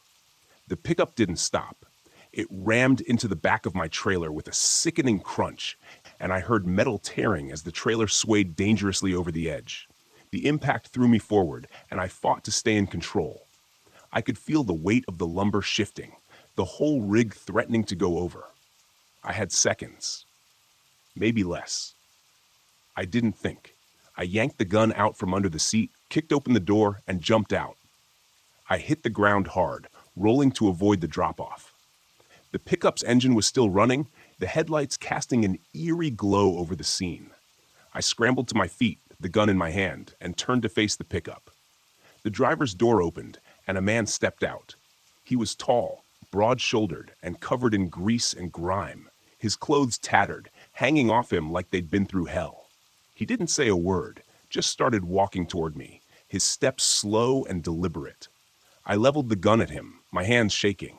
"Stay back!" I shouted, but he kept coming. Closer now, I could see his face. It was twisted, scarred, like he'd been in 100 fights and lost every one of them.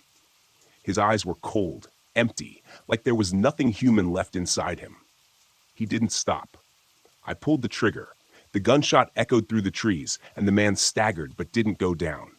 He looked at me, more surprised than hurt, and then kept coming. I fired again, and this time he dropped to one knee, blood seeping through his shirt. But he wasn't dead.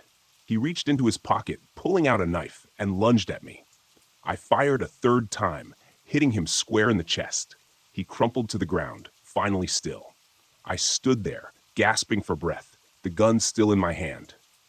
The night was silent now, the only sound my own ragged breathing.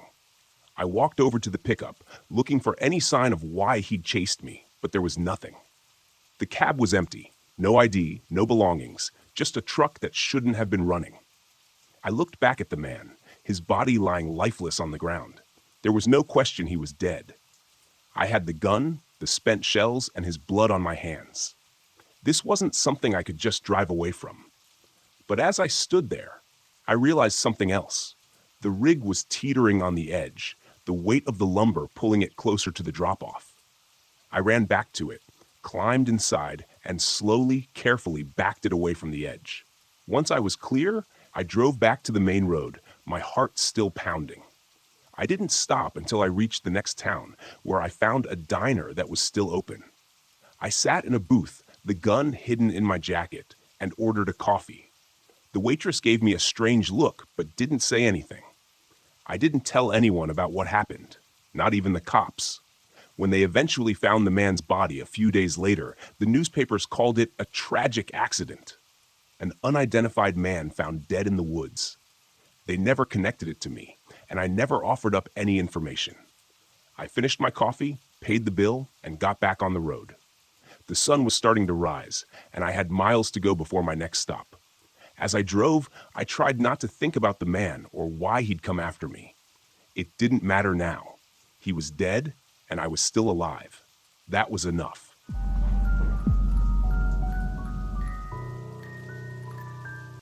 I thought this trip would fix everything. I thought that a week out in the woods, just me and Tyler, would somehow repair the damage from the past year. The divorce hit him harder than it hit me, and that's saying something. I thought maybe, out here in the quiet, away from the distractions of phones and the city, we could connect again. You know, like fathers and sons are supposed to. But from the moment we hit the road, I knew it wasn't going to be easy. Tyler barely looked up from his phone the entire drive, earbuds in, scrolling mindlessly. He didn't care about the scenery, didn't care that we were headed to Deadwood Creek, a place I used to go with my own dad when I was his age. It's funny how history repeats itself. My father and I never really saw eye to eye either.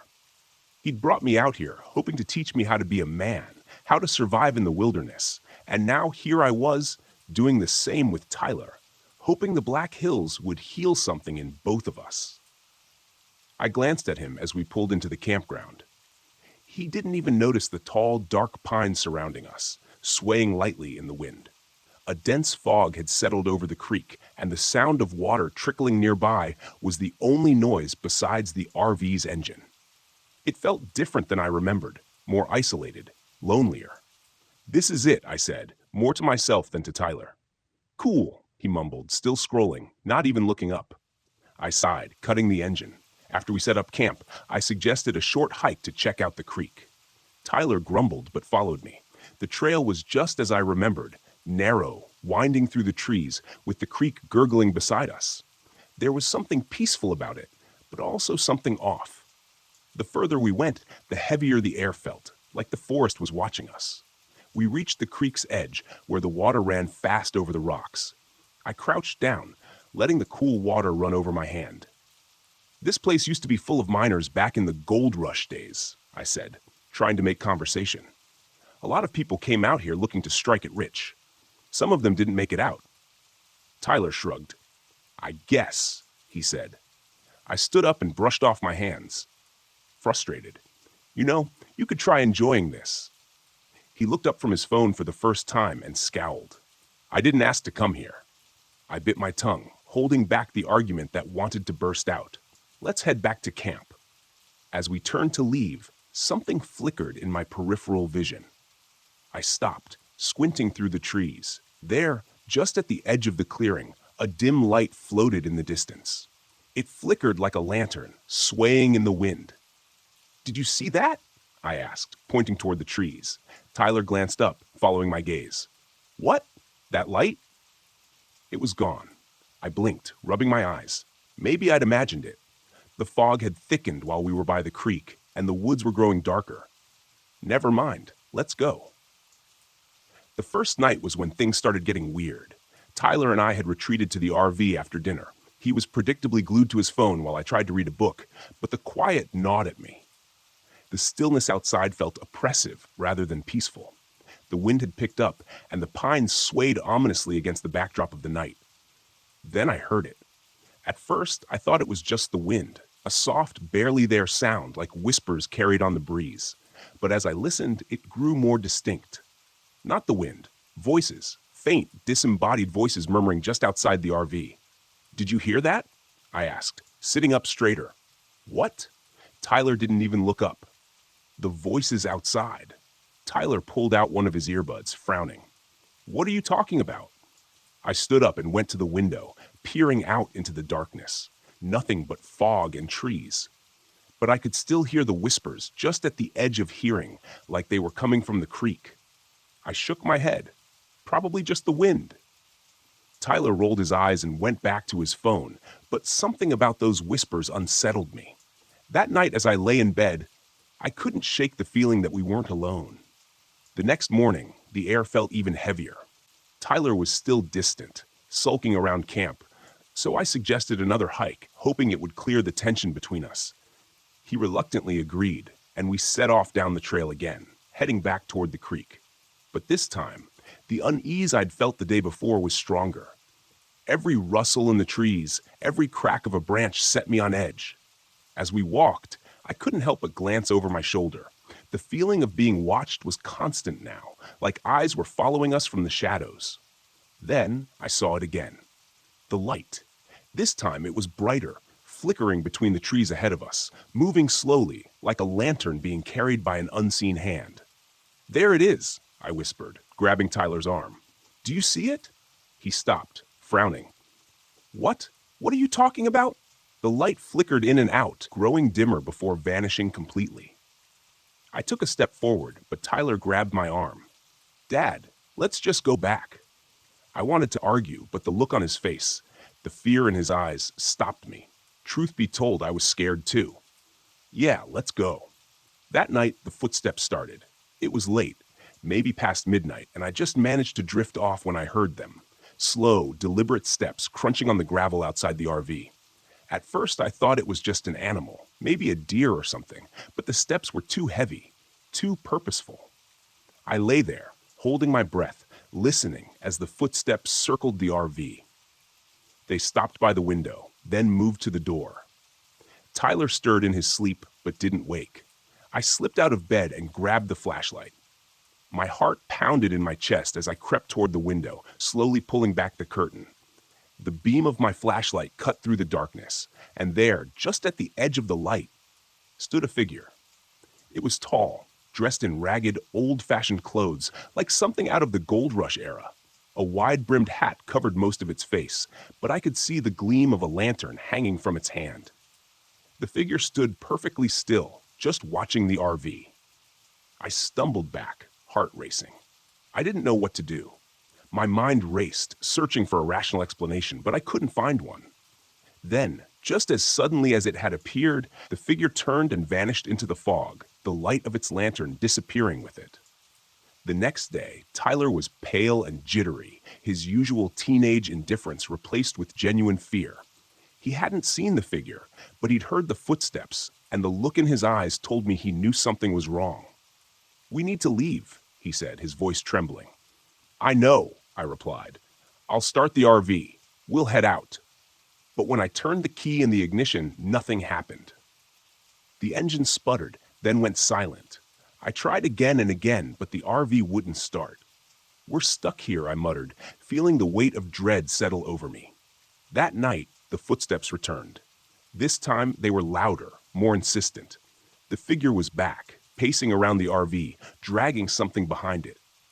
I could hear the heavy scrape of metal on gravel, like chains being dragged along the ground. "Dad, what is that?" Tyler whispered, his face pale with fear. I didn't have an answer. I grabbed the flashlight and stepped toward the door.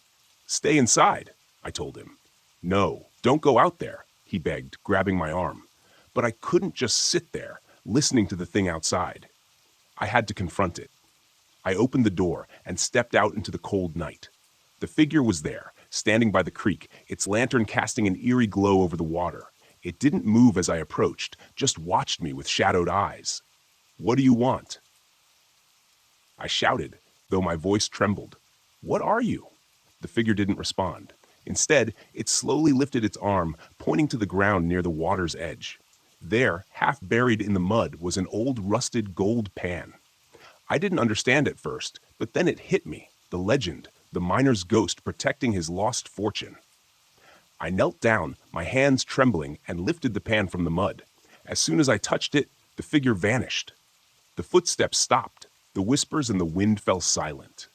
The air was lighter, the oppressive weight lifted. I stood there for a long time, holding the gold pan, my mind racing. Then, without looking back, I turned and went back to the RV. The next morning, the RV started without a hitch. We left Deadwood Creek behind, and neither of us spoke about what happened. But as we drove away, I couldn't help but glance in the rearview mirror, half expecting to see the figure watching us from the trees. I didn't, but I knew, deep down, that something had happened out there. Something I couldn't explain, something I would never forget. And maybe, just maybe, Tyler and I would be okay.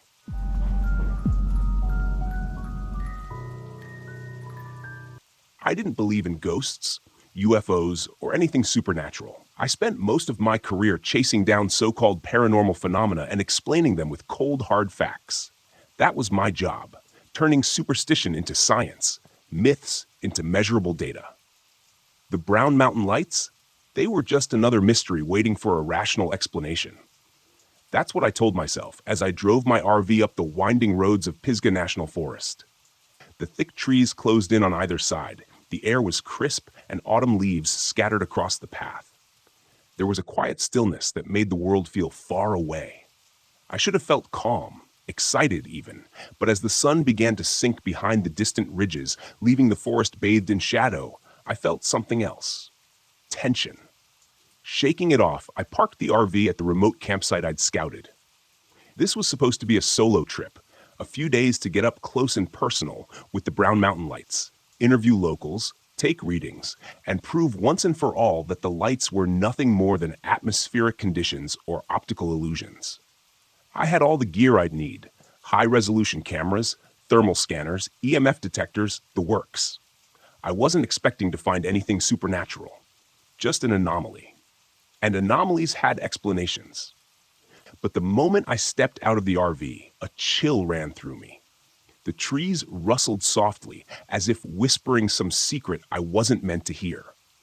"Focus," I muttered to myself, dragging my gear out and setting up the cameras, angling them toward Brown Mountain Ridge. I had a perfect view of the ridge from my campsite, miles away but clear in the distance. That's where the lights were supposed to appear. By the time I was fully settled in, I was sitting outside the RV, bundled in a jacket, sipping coffee and staring out into the dark, waiting. The forest was eerily silent. No birds, no wind, nothing. Just stillness. Then, around midnight, I saw them. At first, they were faint, flickering, small orbs of light hovering just above the ridge. I squinted, adjusting the focus on my binoculars.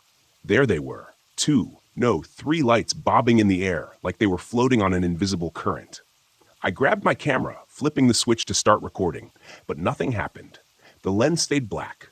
The screen, dead. What the hell? I muttered, fiddling with the buttons.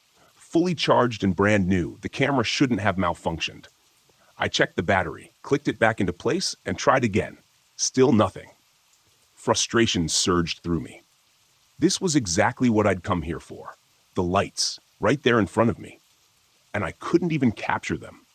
I stood up, grabbing my thermal scanner, but when I flipped it on, the screen flickered, then went dark. "Come on," I whispered, trying to stay calm. The gear wasn't cheap, and none of it should have been failing, but it was, piece by piece. The lights danced on the ridge, growing brighter, closer. My heart raced. I wasn't scared, I told myself. I was just annoyed. The logical part of my brain struggled to make sense of it. Maybe the electronics were glitching because of interference, some kind of electromagnetic field or something. I took a deep breath, trying to settle my nerves. But the lights, those strange pulsing orbs, kept moving, almost as if they were drifting toward me. The air turned cold. So cold that I could see my breath misting in front of my face. A thin layer of frost started forming on the ground, on the RV windows, on my gear. I pulled my jacket tighter around me, my hands beginning to stiffen in the chill. It didn't make sense. The weather forecast had called for a cool night, but nothing like this. I checked my phone's temperature app. 30 degrees heaters? Impossible. I glanced at my surroundings, feeling the silence close in around me. Then I noticed the lights were no longer on the ridge.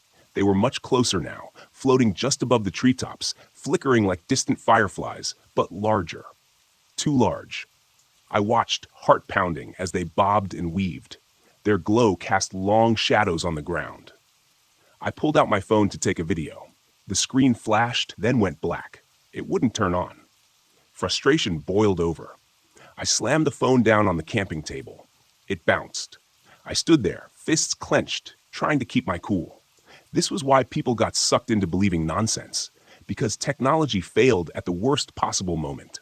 The lights weren't supernatural. There had to be an explanation. Maybe the cold was messing with the equipment or some kind of atmospheric distortion. But then I saw the handprints. Small, faint handprints etched in frost on the RV window. They hadn't been there before. I knew that. I stared at them, my breath catching in my throat. They looked like the handprints of a child, no more than a few inches across, and they were slowly, gradually melting away in the cold.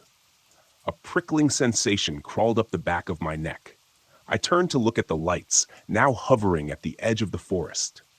Close enough that I could make out their eerie bluish glow. They flickered in the trees, moving in slow, lazy circles, as if they were watching me, waiting for me. The rational part of my mind screamed that it was impossible. There was no way the lights could have traveled that fast. No way they could be this close. I'd seen videos, read reports. They were always distant, spectral, unreachable. But now they felt personal, as if they were beckoning me. I swallowed, my throat tight. Without thinking, I took a step forward. The cold deepened, pressing in on me from all sides. The frost crept up the sides of the RV, spreading like delicate veins. The temperature continued to drop. My breath came out in ragged gasps, and my vision blurred. The lights drifted deeper into the trees, flickering and glowing, moving in a pattern that felt deliberate, like they wanted me to follow. And I did. I grabbed my flashlight, my hands trembling as I made my way toward the forest's edge. The beam of light was weak, barely cutting through the dark. I kept my eyes on the lights, feeling a strange pull in my chest, like something was urging me forward. As I entered the trees, the world grew darker. The lights danced just out of reach, always a few steps ahead of me, their glow casting an ethereal light on the twisted branches. The forest felt wrong, too quiet, too still. I checked my watch. 2 hours had passed. I hadn't even noticed. My legs ached, and I realized with a sinking feeling that I had no idea how far I'd wandered. The lights flickered again, brightening as they circled a large boulder ahead, and then they stopped, hovering there, motionless. I took a step closer, and that's when the hallucinations began. Shapes. faint figures moving in the trees, shadows stretching unnaturally long. And there, between the branches, I saw faces, pale, expressionless faces staring at me with hollow eyes. I blinked, and they were gone. Panic set in.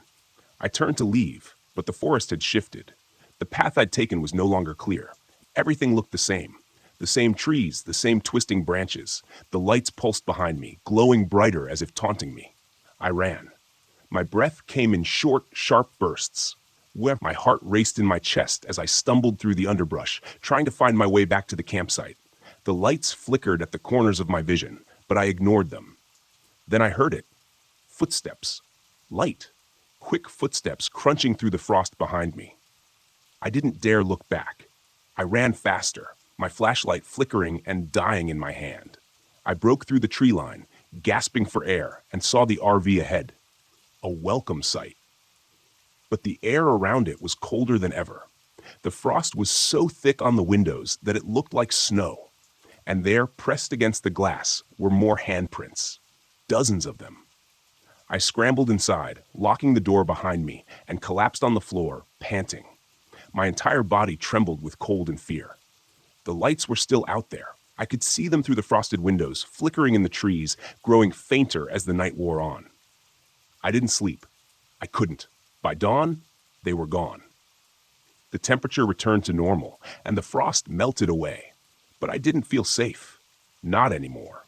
I packed up the RV and drove out of Pisgah National Forest, my hands still shaking on the steering wheel.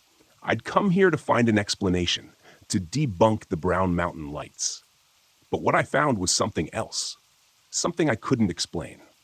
And I knew deep down that the lights weren't just a phenomenon. They were something more, something ancient, something dangerous, something that had almost taken me. I don't know what they wanted, but I'll never go back to find out.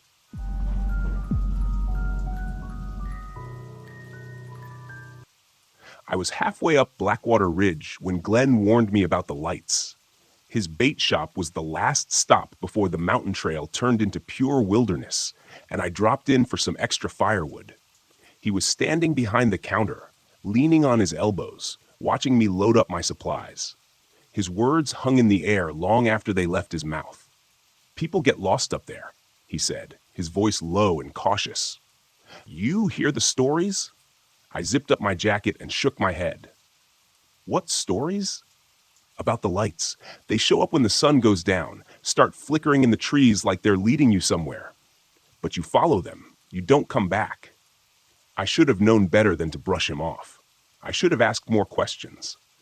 But the truth was, I didn't care. I wasn't here for ghost stories or local superstitions. I was here to clear my head after everything that had happened with Ryan, the breakup, the endless nights of replaying every argument in my head. I needed this time away from the world. Just me and my RV parked in the middle of nowhere. Blackwater Ridge had seemed perfect, a remote place where no one could find me, and more importantly, where I wouldn't be tempted to find anyone. "I'll be fine," I told Glenn, trying to smile, but his eyes were serious, unblinking. "Just watch yourself," he said, handing me a small pouch as I paid for the wood. "Keep this with you. Some folks say it helps." "What is it?" "Just something my family's passed down," he said, avoiding my gaze. "Might keep the lights away." I didn't believe in that kind of thing, but I pocketed the pouch anyway, more out of politeness than anything else. Then I left the shop, got into my RV, and made my way up the winding mountain road toward Blackwater Ridge. The campsite was exactly what I'd hoped for.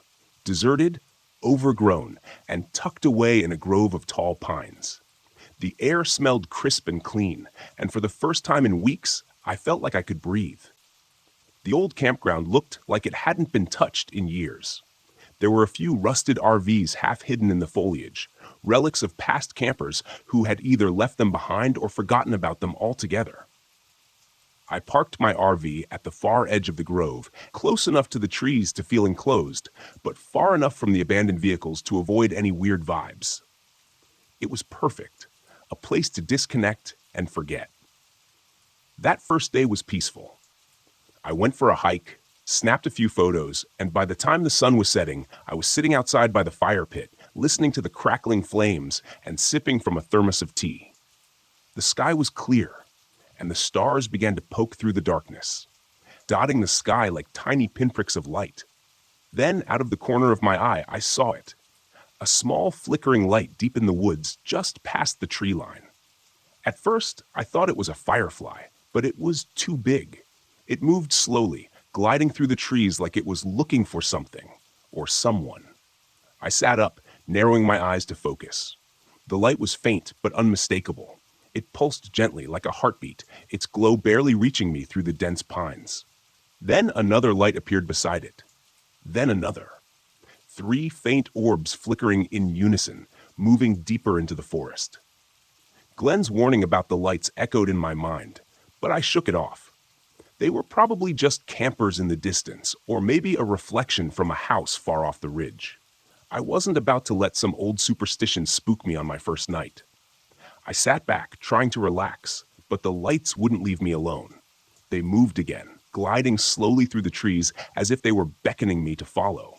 I could almost hear a whisper in the air, like soft voices drifting on the wind. "Come closer." I stood abruptly, shaking my head. "No," I muttered to myself. "You're not doing this. You came here to get away, not chase after stupid lights in the woods." But the longer I stood there, the harder it was to ignore them. They were so gentle, so inviting. It felt like they were calling me, pulling at some part of me that I couldn't explain. My feet shifted forward, inching toward the forest edge. "Come." I blinked, snapping out of it. What was I doing? I wasn't about to follow some strange lights into the woods. Glenn had warned me, hadn't he? I couldn't let myself get sucked into this nonsense. I backed away from the trees, heart pounding, and went back into my RV, slamming the door behind me. The lights flickered one last time outside the window before they disappeared, swallowed by the darkness. The next day, I couldn't shake the feeling that I was being watched. I spent the morning hiking, trying to focus on anything but what had happened the night before. But the woods felt different now, quieter. The usual sounds of birds and rustling leaves had faded, replaced by a stillness that pressed in on me. Every time I looked over my shoulder, I thought I saw movement, a shadow darting between the trees or the faintest flicker of light just out of sight. I told myself it was paranoia, that I was letting Glenn's warning get under my skin. But deep down, I knew something wasn't right. By the time evening came, the anxiety had settled into my bones. I lit another fire and sat outside, staring into the flames, trying to calm myself. But as soon as the sun dipped below the horizon, the lights came back. This time, they were closer. I watched, frozen, as they flickered between the trees, more of them now. 5, maybe 6, all moving in the same slow, rhythmic pattern. They circled the edge of the campground, their glow soft but persistent. I felt that same pull again, stronger this time, like invisible hands reaching out to me. "Come." The whispers were clearer now, louder. They filled my ears, my mind, drowning out everything else. It sounded like his voice, Ryan. His soft, pleading tone asking me to come closer, to follow. I stood, my body moving of its own accord. It wasn't just curiosity anymore. It was need. I needed to know what these lights were, where they were leading me. Maybe it was Ryan. Maybe he'd followed me, wanted to make things right. The thought was irrational, but in that moment, it made perfect sense. I took a step toward the forest, then another. My heart raced as I approached the tree line, the lights growing brighter, more vivid. But as I crossed into the shadows, something shifted in the air. The forest felt wrong, twisted, like the trees were closing in around me. The lights flickered erratically, their gentle glow turning sharp, jagged. I froze. The whispers turned darker, harsher. "Come now." No, this wasn't right. This wasn't Ryan. This was something else, something wrong. I stumbled back, panic rising in my chest. The lights surged forward, surrounding me, blinding me. In desperation, I grabbed the pouch Glenn had given me, clutching it tightly. The lights flickered wildly, then dimmed. I backed away as the whispers receded and the lights finally disappeared, leaving me alone in the dark woods, shaking.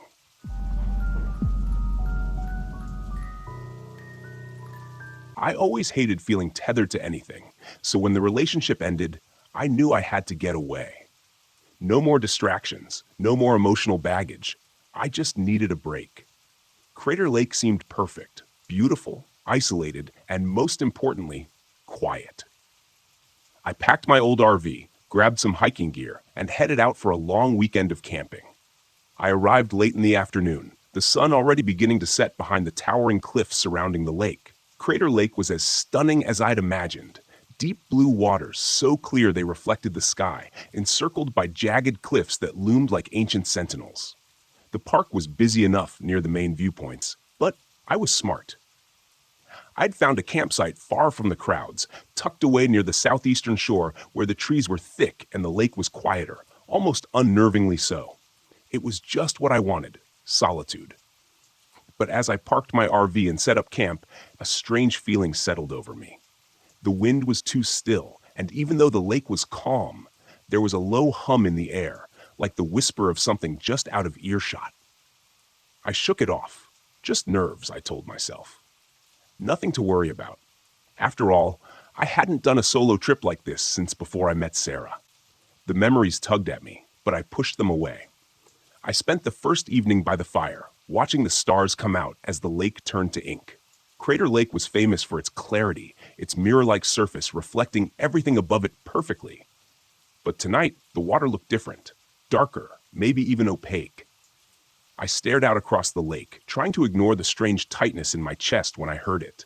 A faint sound carried on the wind, laughter, childlike, distant, but unmistakable. I sat up, listening harder. The night was still, but there it was again, faint but clear. I scanned the shoreline, looking for anyone else camping nearby. Nothing but fog creeping over the water and the flickering shadows of my fire. Probably kids playing somewhere across the lake, I muttered to myself, though I didn't believe it. I was too far out. The ranger had said as much when I checked in. This spot was about as secluded as you could get. Besides, the laughter didn't sound right. It was high-pitched, but it echoed strangely, like it was bouncing off the cliffs and the water at the same time. Shaking my head, I stood and stoked the fire, trying to lose myself in the warmth. The sound died away after a few minutes, and eventually I convinced myself it was nothing. Just the wind, or maybe my tired mind playing tricks on me. It had been a long drive, after all.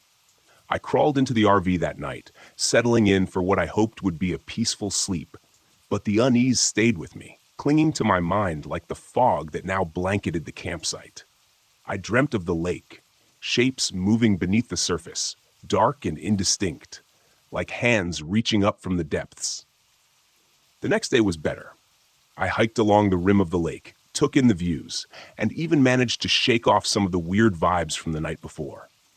The sunlight was bright and reassuring, cutting through the mist, and the water looked clearer now, less murky. I convinced myself I'd just been tired. That's all it had been. By afternoon, I decided to take the kayak out. The water was calm, almost unnaturally so. The kayak sliced through the surface effortlessly, and for a while, I let myself enjoy it.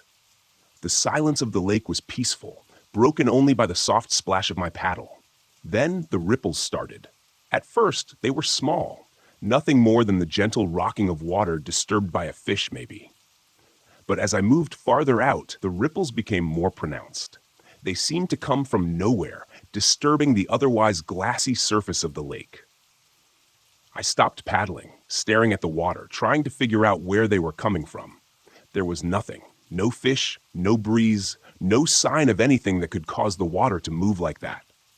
But the ripples were there, spreading out from somewhere beneath the kayak. That's when I saw it, a dark shape, maybe 15 feet below, moving slowly. It was too large to be a fish and too humanoid to be anything I could easily explain. It floated there for a moment before drifting deeper, vanishing into the darkness. I blinked, gripping my paddle tighter.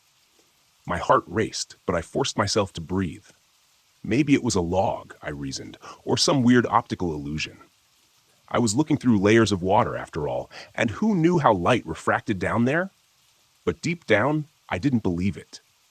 I paddled back to shore faster than I cared to admit, my eyes glued to the water the whole time, watching for any more signs of movement. By the time I made it back to my campsite, The sun was starting to dip, and the fog was rolling in again, thicker this time. The wind picked up just enough to rustle the trees, and with it came that faint sound again. Laughter. This time, I couldn't ignore it. I stood at the edge of the lake, staring out into the mist, trying to pinpoint where the sound was coming from. It was definitely children's voices now, several of them, giggling and splashing. But as I scanned the shoreline, the hairs on the back of my neck prickled. There was no one there. No boats, no campers. Just the fog hanging low over the water like a shroud. I swallowed hard, my mouth suddenly dry. I should have packed up right then, driven away, and never looked back. But I stayed. Stupid, I know. I told myself there had to be an explanation. Crater Lake had its fair share of myths and legends, but I didn't believe in that stuff. I'd never been the superstitious type. Then I saw them, just shadows at first.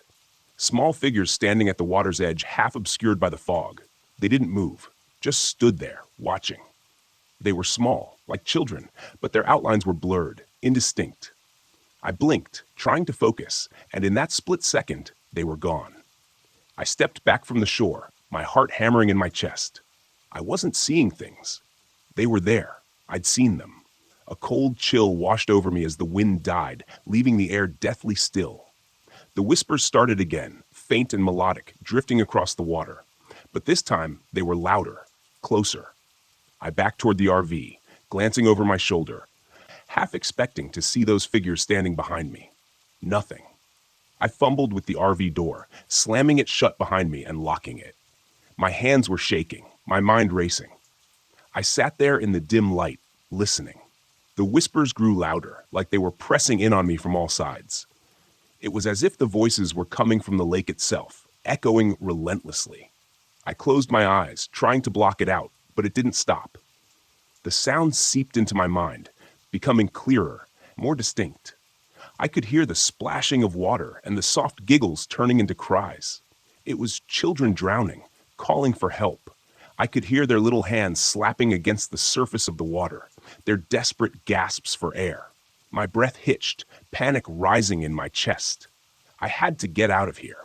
I threw my gear into the RV, not caring about the mess, as I reached for the ignition. The RV's lights flickered and died. The engine wouldn't turn over. I cursed under my breath, frantically trying the key again and again. Nothing. Outside, the whispers grew louder. I could hear the faint tapping now, soft knocks against the RV windows. My blood ran cold as I turned. Handprints, small, wet handprints, appeared on the windows, slowly sliding down the glass. The whispers turned into cries. The tapping grew more frantic, louder, as if they were trying to get in, trying to pull me out to the water. I backed away, my mind spinning, trying to figure out what the hell was happening. The air inside the RV felt suffocating, thick with dread.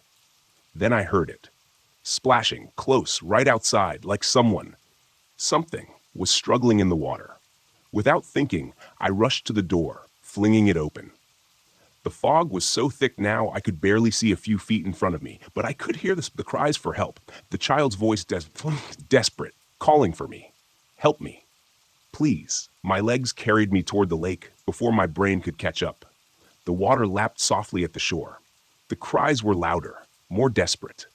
I could see something out there, flailing in the shallows, a small figure, arms reaching up, struggling against the current.